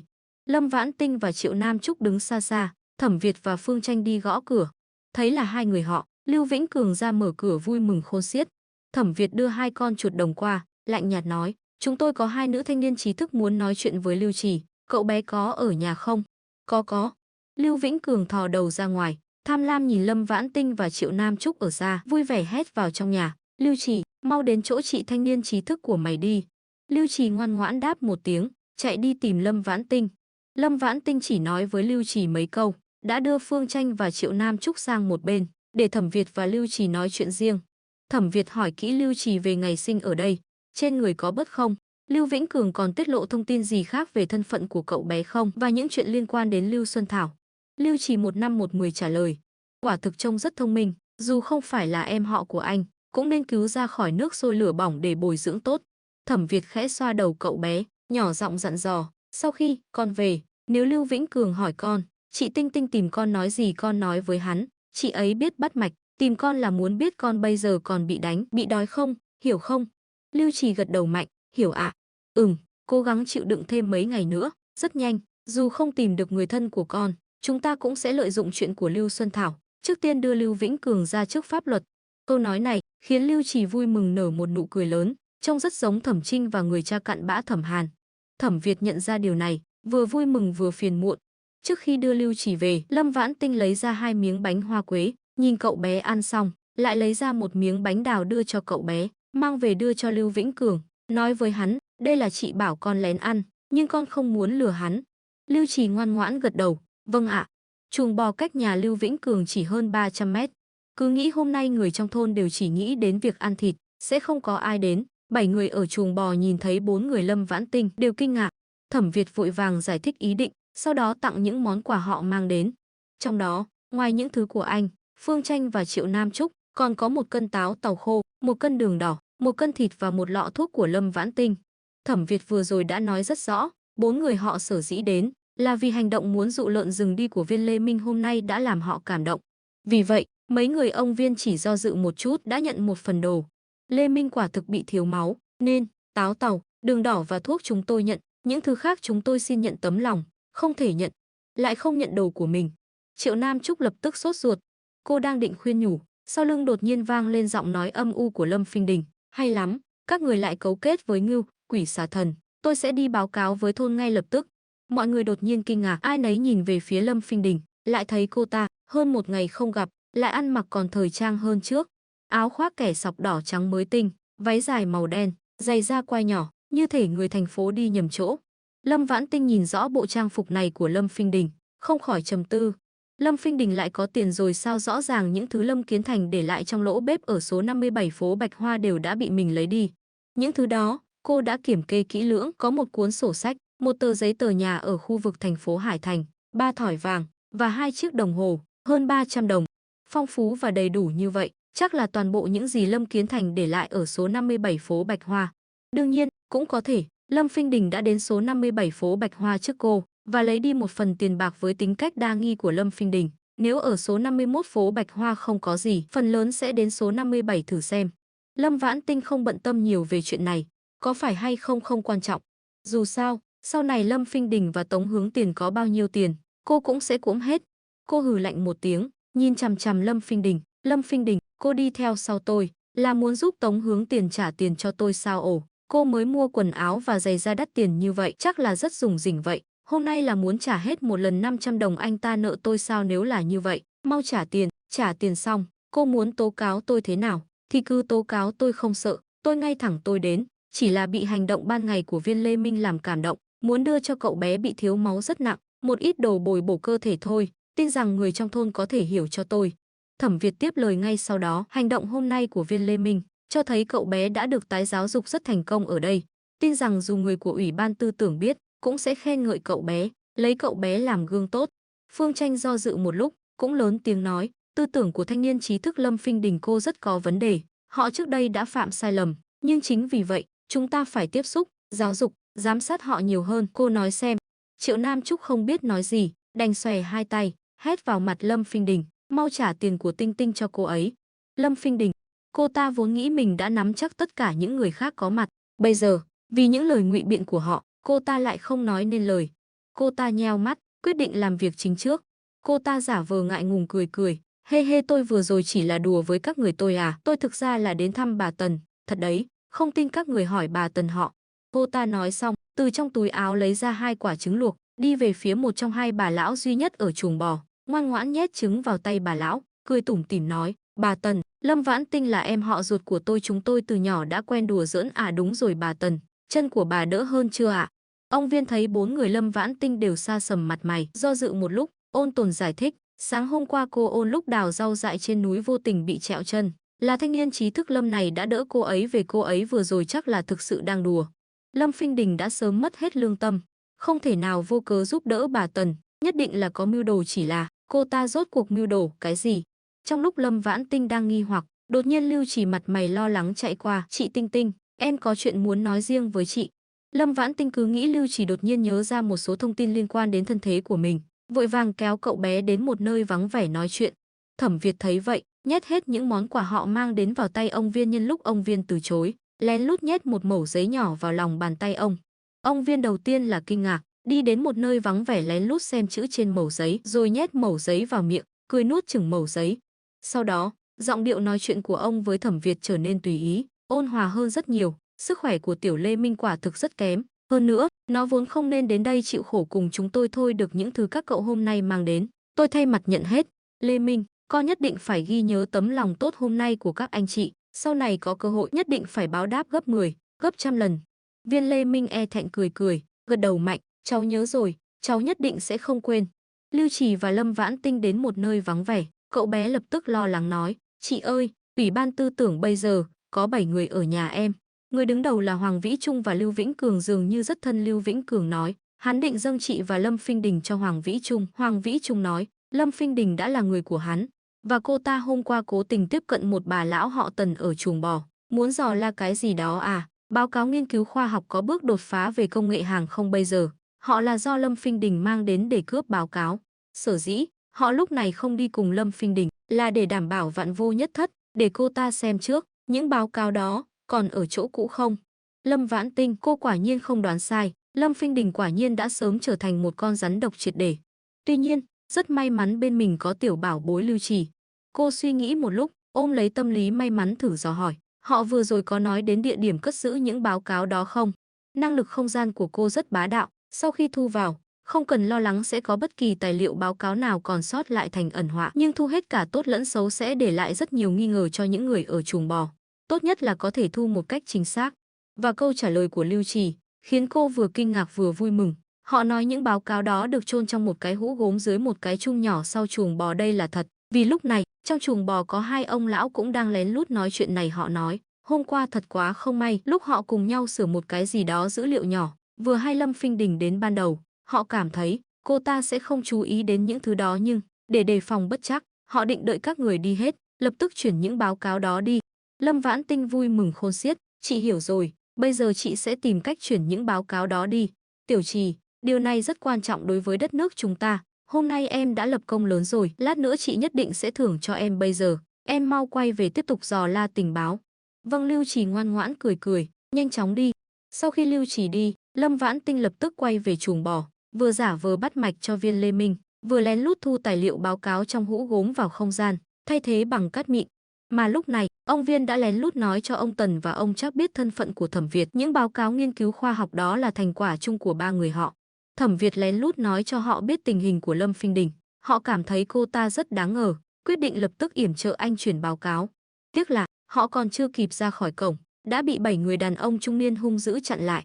Người đàn ông trẻ tuổi đứng đầu có thân hình trung bình, mặt đỏ, mũi đỏ như quả cà chua, ánh mắt phù phiếm và gian xảo. Hắn ta liếc nhìn Lâm Phinh Đình, sau khi nhận được ánh mắt xác nhận của cô ta, hắn ta lạnh lùng nói với mấy người ông Viên, tôi tên là Hoàng Vĩ Trung, là người của Ủy ban tư tưởng. Chúng tôi hôm nay đến để lấy những báo cáo nghiên cứu về công nghệ hàng không mà các ông đang giữ đồ ở đâu, mau lấy ra cho tôi. Cách đây không lâu, mấy người ông Viên đã gửi tin nhắn cầu cứu đến những đồng môn đáng tin cậy ở Viện Nghiên cứu Khoa học Kinh thị. Tuy nhiên, lòng người dễ thay đổi, ba người họ đã sớm bàn bạc, dù cấp trên có cử người đến lấy báo cáo, cũng phải là đơn vị chính quy. Họ vừa rồi đã xác nhận, Thẩm Việt là một trong những người được đơn vị đặc biệt của nhà nước cử đến để bảo vệ họ. Thẩm Việt vừa rồi đã nói với họ, vì một số lý do, cấp trên tạm thời không thể đưa họ cùng với tài liệu an toàn trở về Kinh thị, chỉ có thể để họ tiếp tục ở đây một thời gian. Thẩm Việt còn nói, cấp trên đã nói, những người như họ quan trọng hơn những báo cáo đó. Nói cách khác, bây giờ, Hoàng Vĩ Trung, người chỉ cần báo cáo mà không cần người, chắc chắn có vấn đề. Chuyện báo cáo phải giữ kín như bưng. Ba người ông Viên trao đổi ánh mắt, ông Tần lạnh mặt giả vờ, lúc chúng tôi đến đây ngoài quần áo thay giặt, không có gì khác, làm sao có thể có báo cáo nghiên cứu trước đây, hơn nữa, Anh cần cái đó để làm gì? Anh muốn đến viện nghiên cứu khoa học làm việc sao? Ông Viên xòe tay, lớn tiếng nói đỡ, anh tự xem đi, nơi này âm u ẩm ướt, làm sao có thể cất giữ được giấy tờ. Hoàng Vĩ Trung vốn chỉ nhìn chằm chằm vào cái chung nước bên ngoài cửa sổ sau của chuồng bò, bây giờ nghe ông Viên nói vậy, liền thuận thế nhìn quanh phòng. Lúc này mới phát hiện, trong chuồng bò lại có hai cặp nam nữ trẻ tuổi. Tuy hắn ta là lần đầu đến đây, nhưng cũng biết, Ngưu Quỷ Xà Thần ở đây chỉ có 6 người già và một cậu bé 15 tuổi. Bình thường gặp có người thân thiết với Ngưu Quỷ Xà Thần, hắn ta sẽ lập tức nổi giận, chụp mũ cho người ta, lấy đi nửa mạng người. Nhưng lúc này, hai cô gái trước mặt đều quá đẹp. Cô gái mặt tròn mắt to kia, tuy không bằng người tình mới của hắn là Lâm Phinh Đình, nhưng lại có một khí chất cao quý chỉ có ở tiểu thư nhà giàu, là kiểu người mà hắn ta vẫn luôn mơ tưởng. Cô gái mặt trái xoan còn lại, đẹp lộng lẫy, mặt mày linh khí, quả thực là một tiên nữ. Hoàng Vĩ Trung nhất thời lòng như lửa đốt, không còn chút tức giận nào. Hắn ta nhìn chằm chằm Lâm Vãn Tinh hỏi, cô các người là ai, các người sao lại ở đây, có quan hệ gì với họ? Thẩm Việt và Phương Tranh đồng loạt bước lên che chắn cho Lâm Vãn Tinh và Triệu Nam Trúc. Thẩm Việt đang định mở lời, Lâm Phinh Đình giành trước, giọng nói nũng nịu, chủ nhiệm Hoàng, đây là em gái tôi Lâm Vãn Tinh, em ấy đến đây để khám bệnh cho mọi người. Lâm Phinh Đình nhận ra sự hứng thú của Hoàng Vĩ Trung đối với Lâm Vãn Tinh, không muốn Lâm Vãn Tinh cũng bám vào cành cao Hoàng Vĩ Trung này, nên mới thể hiện sự hiện diện của mình như vậy. Hóa ra đây chính là Lâm Vãn Tinh mà Lưu Vĩnh Cường hết lời khen ngợi, quả nhiên không tệ. Hoàng Vĩ Trung trong lòng đã hiểu, tự tin Lâm Vãn Tinh không thoát khỏi lòng bàn tay mình. Bây giờ đối với Lâm Phinh Đình vẫn còn rất hứng thú, hắn ta mỉm cười, vẫy tay với thuộc hạ, cho tôi lục soát. Hoàng Vĩ Trung vì để bảo vệ Lâm Phinh Đình, không trực tiếp đến dưới chung nước lấy tài liệu. Người của hắn ta, trước tiên giả vờ lục lọi trong chuồng bò một hồi, sau đó mới cùng nhau chạy đến cái chung nước có mấy chỗ sứt mẻ ở mép. Mấy người ông Viên sốt ruột, định ngăn cản, Hoàng Vĩ Trung một tay bóp cổ Viên Lê Minh, không được động đậy, nếu không, nó sẽ không nhìn thấy mặt trời ngày mai. Lũ cướp chúng mày. Ông Viên gào lên một tiếng, bất lực ngã ngồi xuống đất. Mà dù là Thẩm Việt, Phương Tranh hay Triệu Nam Trúc, họ đều giống như Lâm Vãn Tinh, không có chút hành động phản kháng nào. Không phải không muốn, mà là không dám. Một khi ra tay, họ căn bản không thể đảm bảo an toàn tuyệt đối cho 6 người già, một đứa trẻ bệnh tật. Chỉ là, chung nước được rời đi, hũ gốm vẫn còn nhưng bên trong không phải là báo cáo gì, mà là cả một hũ cát mịn. Trừ Lâm Vãn Tinh và Triệu Nam Trúc, tất cả những người có mặt đều kinh ngạc. Lâm Phinh Đình vừa kinh ngạc vừa sợ hãi, cô ta kinh hãi nhìn Hoàng Vĩ Trung, muốn giải thích, nhưng không dám nói thẳng. Ý nghĩ đầu tiên của Hoàng Vĩ Trung là Lâm Phinh Đình làm việc không hiệu quả đáng chết, bây giờ thấy cô ta bộ dạng này, nghĩ lại chuyện này thực ra không trách cô ta, hắn ta lạnh lùng thu lại ánh mắt, càng bóp mạnh cổ Viên Lê Minh, hung hăng nói, tôi khuyên các ông mau giao báo cáo ra, nếu không đừng trách tôi không khách sáo. Tuy không biết những báo cáo đó sao lại biến mất, nhưng như vậy, anh có thể ra mặt rồi. Thẩm Việt bước lên một bước, lạnh lùng nói, chủ nhiệm Hoàng, tôi biết, đôi khi làm việc phải dùng thủ đoạn đặc biệt, nhưng nếu ở đây không có cái gọi là báo cáo mà anh nói, tôi khuyên anh trước tiên nên dĩ hòa vi quý. Nếu không tôi sẽ nói thật chuyện hôm nay cho Thẩm Vô Cụ, người làm việc ở cục công an thành phố, ông ấy là chú ba của tôi. Thẩm Vô Cụ là chú ba của anh. Đồng tử Hoàng Vĩ Trung có rút nhưng cũng có chút không tin. Thẩm Việt lười nói nhảm với hắn ta, trực tiếp từ trong túi áo lấy ra một tấm ảnh đưa cho hắn ta. Đây là ảnh chụp chung của tôi và chú ba. Hoàng Vĩ Trung nhận lấy tấm ảnh đặt trước mắt, phát hiện người khoác vai cười chụp ảnh chung quả thực là Thẩm Việt và Thẩm Vô Cụ mà hắn ta quen biết, vội vàng buông Viên Lê Minh ra, cung kính trả lại tấm ảnh cho Thẩm Việt. Đồng chí Thẩm hân hạnh, đồng chí Thẩm nói đúng, tôi đi ngay. Hoàng Vĩ Trung cứ thế vội vàng đi. Lâm Phinh Đình không dám đi theo, cũng không dám ở lại lâu, giả vờ nói với bà Tần mấy câu, lúc này mới rời đi. Ra ngoài không lâu gặp một thuộc hạ của Hoàng Vĩ Trung, thanh niên trí thức Lâm, đại ca bảo cô ngày mai ở số 51 phố Bạch Hoa đợi anh ấy. Được, rất trùng hợp, số 51 phố Bạch Hoa cũng là một cái sân bỏ hoang đang cho thuê. Lâm Phinh Đình hôm đó giả vờ muốn thuê nhà, thành công vào được bên trong, ở trong lỗ bếp đó tìm thấy một cuốn sổ sách được bọc trong vải đỏ. Cô ta cứ nghĩ đây chính là thứ Lâm Kiến Thành để lại cho mình, vô cùng ghét bỏ. Lúc định rời đi, ở gần đó gặp Hứa Hữu Chí và Hoàng Vĩ Trung. Hứa Hữu Chí liền giới thiệu cô ta với Hoàng Vĩ Trung, nói anh ta chưa vợ, đang tìm đối tượng, là phó chủ nhiệm của Ủy ban tư tưởng địa phương. Lâm Phinh Đình lấy lý do mình đã có người yêu để từ chối, nhưng Hoàng Vĩ Trung lại nói có thể làm tình nhân của nhau. Sau đó, cứng rắn nhét cho cô ta 500 đồng, còn nói với cô ta, số 51 phố Bạch Hoa là một trong số rất nhiều căn nhà của anh ta. Nếu cô ta thích, anh ta có thể tặng căn nhà đó cho cô ta. Lâm Phinh Đình làm sao có thể chống lại được sự tấn công này, nửa đẩy nửa đưa đồng ý. Lại không ngờ, sau khi anh ta ngủ với cô ta, lập tức cho cô ta 200 đồng, bảo cô ta giúp đoạt lấy báo cáo nghiên cứu khoa học của mấy người ông Viên. Lâm Phinh Đình vào khoảnh khắc đó biết Hoàng Vĩ Trung không đáng tin cậy, nhưng cô ta không nỡ bỏ vị thần tài tạm thời này, quyết định trước tiên chịu thiệt một chút để kiếm ít tiền. Sau khi Lâm Phinh Đình đi, mấy người ông Viên lập tức kinh hãi tìm kiếm báo cáo nghiên cứu khoa học khắp nơi. Sao lại biến mất được chứ, có ai trộm đi rồi sao, tại sao tôi không hề hay biết? Lâm Vãn Tinh vốn định tự mình lên tiếng giải thích, thấy ông Viên và Thẩm Việt tương tác thân mật, trong lòng lóe lên một ý nghĩ, đi qua kéo một tay áo của Thẩm Việt, nhỏ giọng nói, em biết báo cáo ở đâu, nhưng em chỉ muốn nói cho một mình anh biết, anh đi theo em. Thẩm Việt kinh ngạc liếc nhìn Lâm Vãn Tinh, khẽ gật đầu, được. Lâm Vãn Tinh đưa Thẩm Việt, người đang đầy vẻ nghi hoặc, đến một nơi vắng vẻ, nhỏ giọng nói, thính lực của Lưu Trì khác thường. Hôm qua cậu bé vô tình nghe thấy Lâm Phinh Đình và Tống Hướng Tiền nói chuyện gần đó, biết họ muốn chiếm đoạt báo cáo thành quả nghiên cứu khoa học của mấy ông Viên. Em muốn bảo vệ bản báo cáo đó, lại không muốn tiết lộ bí mật của Lưu Trì, nên nửa đêm đã lén lút đến đây chuyển báo cáo đến. Lâm Vãn Tinh nói xong, chỉ vào một tảng đá lớn phẳng nặng hơn 100 cân không xa. Dưới tảng đá lớn đó, anh Thẩm Việt, em không muốn lôi Lưu Trì vào chuyện này, em cũng vậy, vì vậy anh có thân phận đặc biệt, có thể nghĩ cách giúp em nói dối, nói báo cáo là do anh chuyển đi không? Nếu là người khác nói như vậy, Thẩm Việt chắc chắn sẽ nghi ngờ, trong đó có âm mưu, ví dụ như báo cáo bị đổi, bị động vào, đối phương muốn anh đổ vỏ. Nhưng là Lâm Vãn Tinh, anh sẵn lòng tin cô. Anh khẽ nheo đôi mắt đen, nhẹ nhàng nói, rất dễ giải quyết, tôi có thể nói, tôi đã nhận được tin trước, biết Hoàng Vĩ Trung và Lâm Phinh Đình hôm nay sẽ đến, nên tôi đã chuyển báo cáo đi trước, cô thấy, nói như vậy có sơ hở không? Lâm Vãn Tinh im lặng một lúc, đột nhiên cười tươi như hoa, dường như không có, nhưng em cảm thấy, chỉ cần báo cáo không có vấn đề gì, dù có sơ hở, mấy ông Viên cũng sẽ không truy cứu. Nụ cười tuyệt đẹp của Lâm Vãn Tinh suýt nữa làm hoa mắt Thẩm Việt, anh khẽ nhếch môi, nhỏ giọng nói, mấy ông Viên sắp sốt ruột rồi, tôi đưa họ đi lấy báo cáo trước. Được. Trở về chuồng bò, Lâm Vãn Tinh tiếp tục bắt mạch cho Viên Lê Minh. Thẩm Việt đưa 3 ông Viên đến tảng đá lớn để lấy báo cáo. Ông Viên, ông Tần, ông Trác đều đã qua 60 tuổi, Thẩm Việt không dám để họ giúp di chuyển tảng đá, chỉ có thể tự mình làm. Lúc cố gắng nhấc tảng đá lên, anh mới phát hiện nó nặng hơn tưởng tượng rất nhiều, anh đành phải buông tay, tìm kiếm những viên đá nhỏ phù hợp xung quanh, định dùng chúng để kê một góc của tảng đá lớn, sau đó dùng gậy để bẩy tảng đá lớn.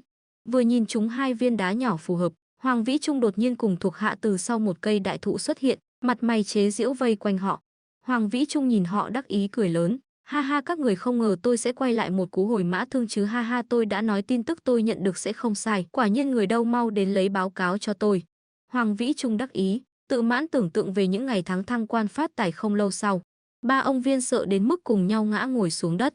Thẩm Việt mặt mày đen kịt, nhưng vẫn không nói gì, chỉ im lặng đỡ 3 ông Viên đứng vững. Anh cứ nghĩ, lần này báo cáo sẽ rơi vào miệng sói. Lại không biết, Lâm Vãn Tinh đã lén lút thu báo cáo vào không gian, thay thế bằng một túi vải đựng rau dại muối. 3 thuộc hạ to cao thô kệch của Hoàng Vĩ Trung cùng nhau dùng sức, dễ dàng nhấc tảng đá lớn mà Thẩm Việt không nhấc nổi sang một bên, sau đó, nhìn rau dại muối dưới tảng đá, cùng nhau ngây người. Thẩm Việt cũng vậy. Tuy nhiên, anh rất nhanh đã nghĩ ra một điều, Lâm Vãn Tinh thông minh như vậy, cô chắc đã sớm đoán được Hoàng Vĩ Trung sẽ quay lại một cú hồi mã thương, nên đã cho mình một địa chỉ sai trước. Anh mong đợi nhìn cô quả nhiên lập tức cho anh một nụ cười tinh nghịch có chút đắc ý. Tảng đá trong lòng anh hoàn toàn rơi xuống, bất mãn nhìn Hoàng Vĩ Trung, chủ nhiệm Hoàng, bây giờ anh nói sao? Vì Thẩm vô cụ, Hoàng Vĩ Trung không dám đắc tội với Thẩm Việt, nhưng vẫn không từ bỏ, hắn ta đảo mắt mấy vòng, cười gượng, ha ha, tôi cũng không muốn như vậy, tôi cũng là làm việc công nào, anh em mau tìm kiếm kỹ lưỡng xung quanh cho tôi, nhưng cố gắng không phá hoại đồ đạc trong chuồng bò. Còn muốn tìm, lỡ như thực sự tìm ra thì sao? Thẩm Việt đầu óc nhanh chóng nghĩ đối sách. Lâm Vãn Tinh đột nhiên lớn tiếng gọi anh, thanh niên trí thức Thẩm, anh có thể qua đây bôi thuốc cho Tiểu Viên được không, vết thương sau lưng của cậu bé, em không tiện. Thẩm Việt ngẩng đầu, nghi ngờ nhìn Lâm Vãn Tinh, Lâm Vãn Tinh lập tức cho anh một nụ cười an ủi. Ý cô là những báo cáo đó không giấu ở gần đây, không sợ tìm. Thẩm Việt dùng ánh mắt hỏi Lâm Vãn Tinh như vậy. Lâm Vãn Tinh cười gật đầu, nói một câu hai nghĩa với anh, thanh niên trí thức Thẩm, chỉ cần làm theo cách tôi nói, Tiểu Viên tuyệt đối sẽ không có chuyện gì. Tuyệt đối sẽ không có chuyện gì sao, vậy thì tốt. Thẩm Việt khẽ gật đầu, nhẹ nhàng an ủi ông Viên, ông Tần và ông Trác, yên tâm. 3 ông Viên đầu tiên là ngẩn người, sau đó đều có một suy nghĩ, Thẩm Việt đã sớm biết Hoàng Vĩ Trung sẽ quay lại một cú hồi mã thương, nên đã giấu báo cáo ở một nơi tuyệt đối an toàn. Chính là như vậy. Thẩm Việt trở về chuồng bò, theo lời dặn của Lâm Vãn Tinh cầm lấy thuốc mỡ, chuẩn bị bôi thuốc cho Viên Lê Minh, lại phát hiện sau lưng của Viên Lê Minh hoàn toàn không có vết thương. Những người trong chuồng bò vốn đang vô cùng lo lắng, cùng với Phương Tranh và Triệu Nam Trúc, lúc này đã bình tĩnh lại. Mọi người cùng nhau im lặng nhìn Hoàng Vĩ Trung cùng thuộc hạ đào đất 3 thước gần nó. Họ lật tung tất cả những nơi có thể lật, vẫn không có thu hoạch, lại không chịu từ bỏ, càng lật càng xa, mắt thấy sắp đào sâu cả một vùng đất rộng 50 mét. Lâm Vãn Tinh ban đầu có chút nhàm chán nhìn những đám đất đó, đột nhiên nghĩ đến một chuyện nơi trồng rau tốt như vậy, phải sắp xếp. Nhân lúc này ở gần Thẩm Việt, cô lập tức dùng thần thức tìm trong thư viện nhỏ mấy cuốn sách về trồng rau, lật ra trang các loại rau thích hợp trồng ở Cát Thành vào tháng 10, nhanh chóng chọn ra các loại rau mục tiêu cần tây, rau mùi, củ cải, cải thìa, cải thảo, bắp cải, tỏi. Quầy hạt giống ở tầng 2 của Trung tâm Thương mại Không gian. Tầng 2 của Trung tâm Thương mại Không gian, phải có cô và Thẩm Việt tiếp xúc mới có thể mở khóa. Chuyện này bình thường rất khó thực hiện. Nhưng bây giờ, cô và Thẩm Việt đều đang ngồi bên cạnh Viên Lê Minh, chuồng bò nhỏ. Họ ngồi rất gần, cô chỉ cần tùy tiện động cánh tay là có thể chạm vào một bên cánh tay của anh. Qua lớp quần áo, vẫn là áo khoác khá dày, chỉ là cánh tay chạm vào cánh tay không có gì to tát. Lâm Vãn Tinh quyết định thử ngay lập tức.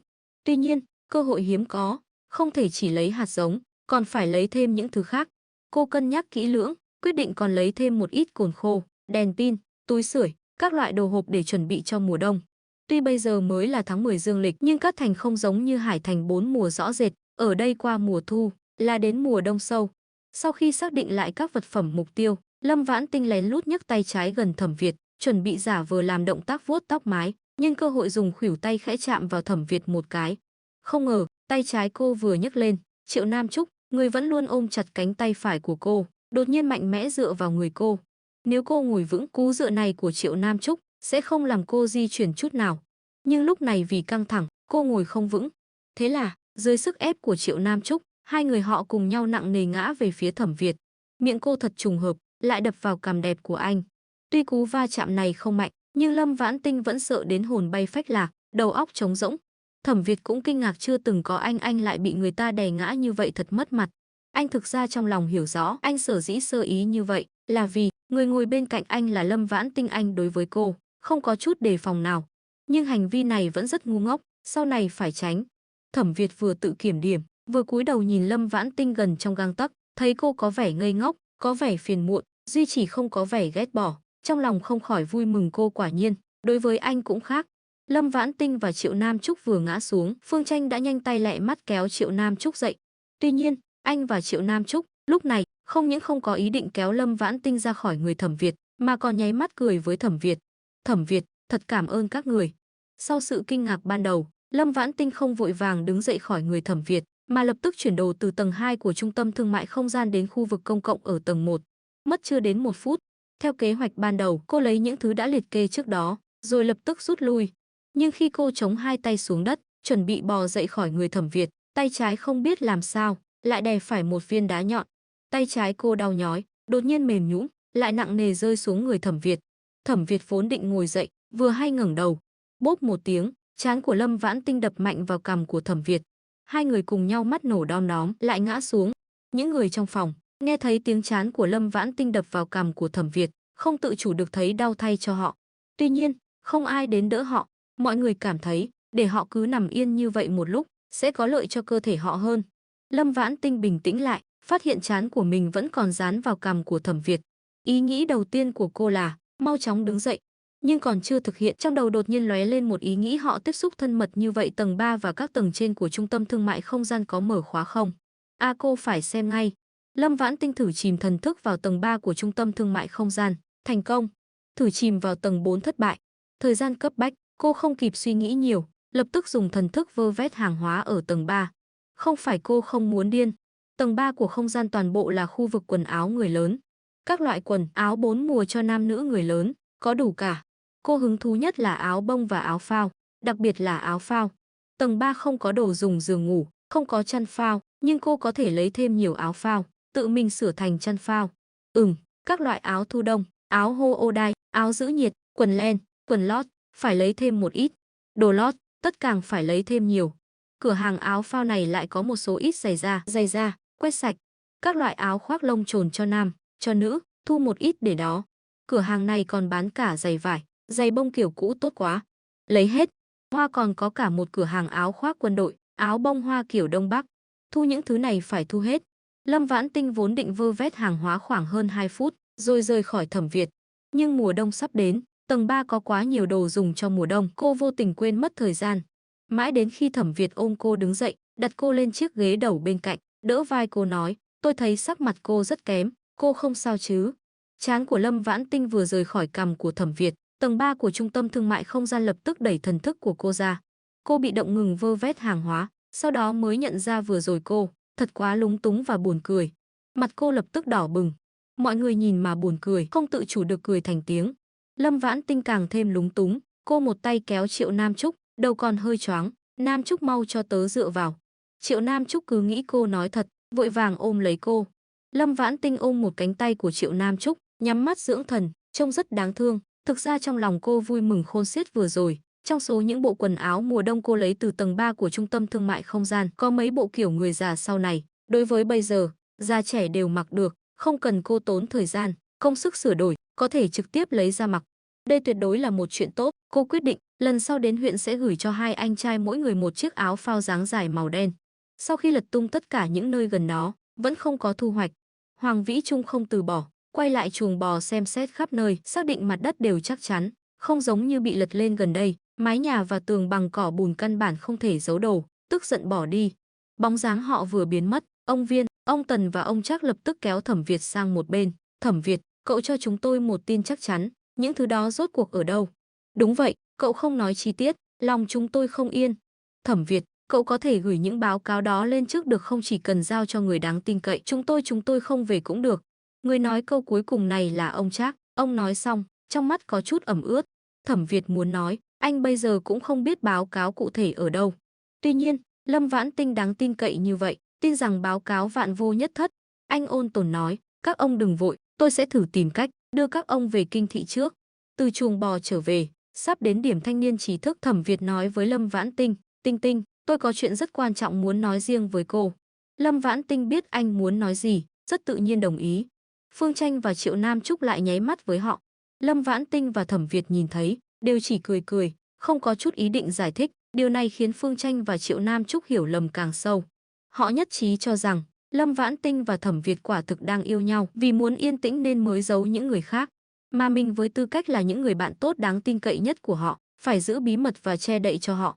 Thẩm Việt và Lâm Vãn Tinh đi sang một bên, Thẩm Việt còn chưa kịp mở lời, Lâm Vãn Tinh đã cười nói với anh, những báo cáo đó ở trong một hang động nhỏ gần chuồng bò, để tránh bị người khác phát hiện, em đã lăn 5 tảng đá lớn ở miệng hang. À, chính là sau cây đại thụ mà Hoàng Vĩ Trung trước đó đã trốn.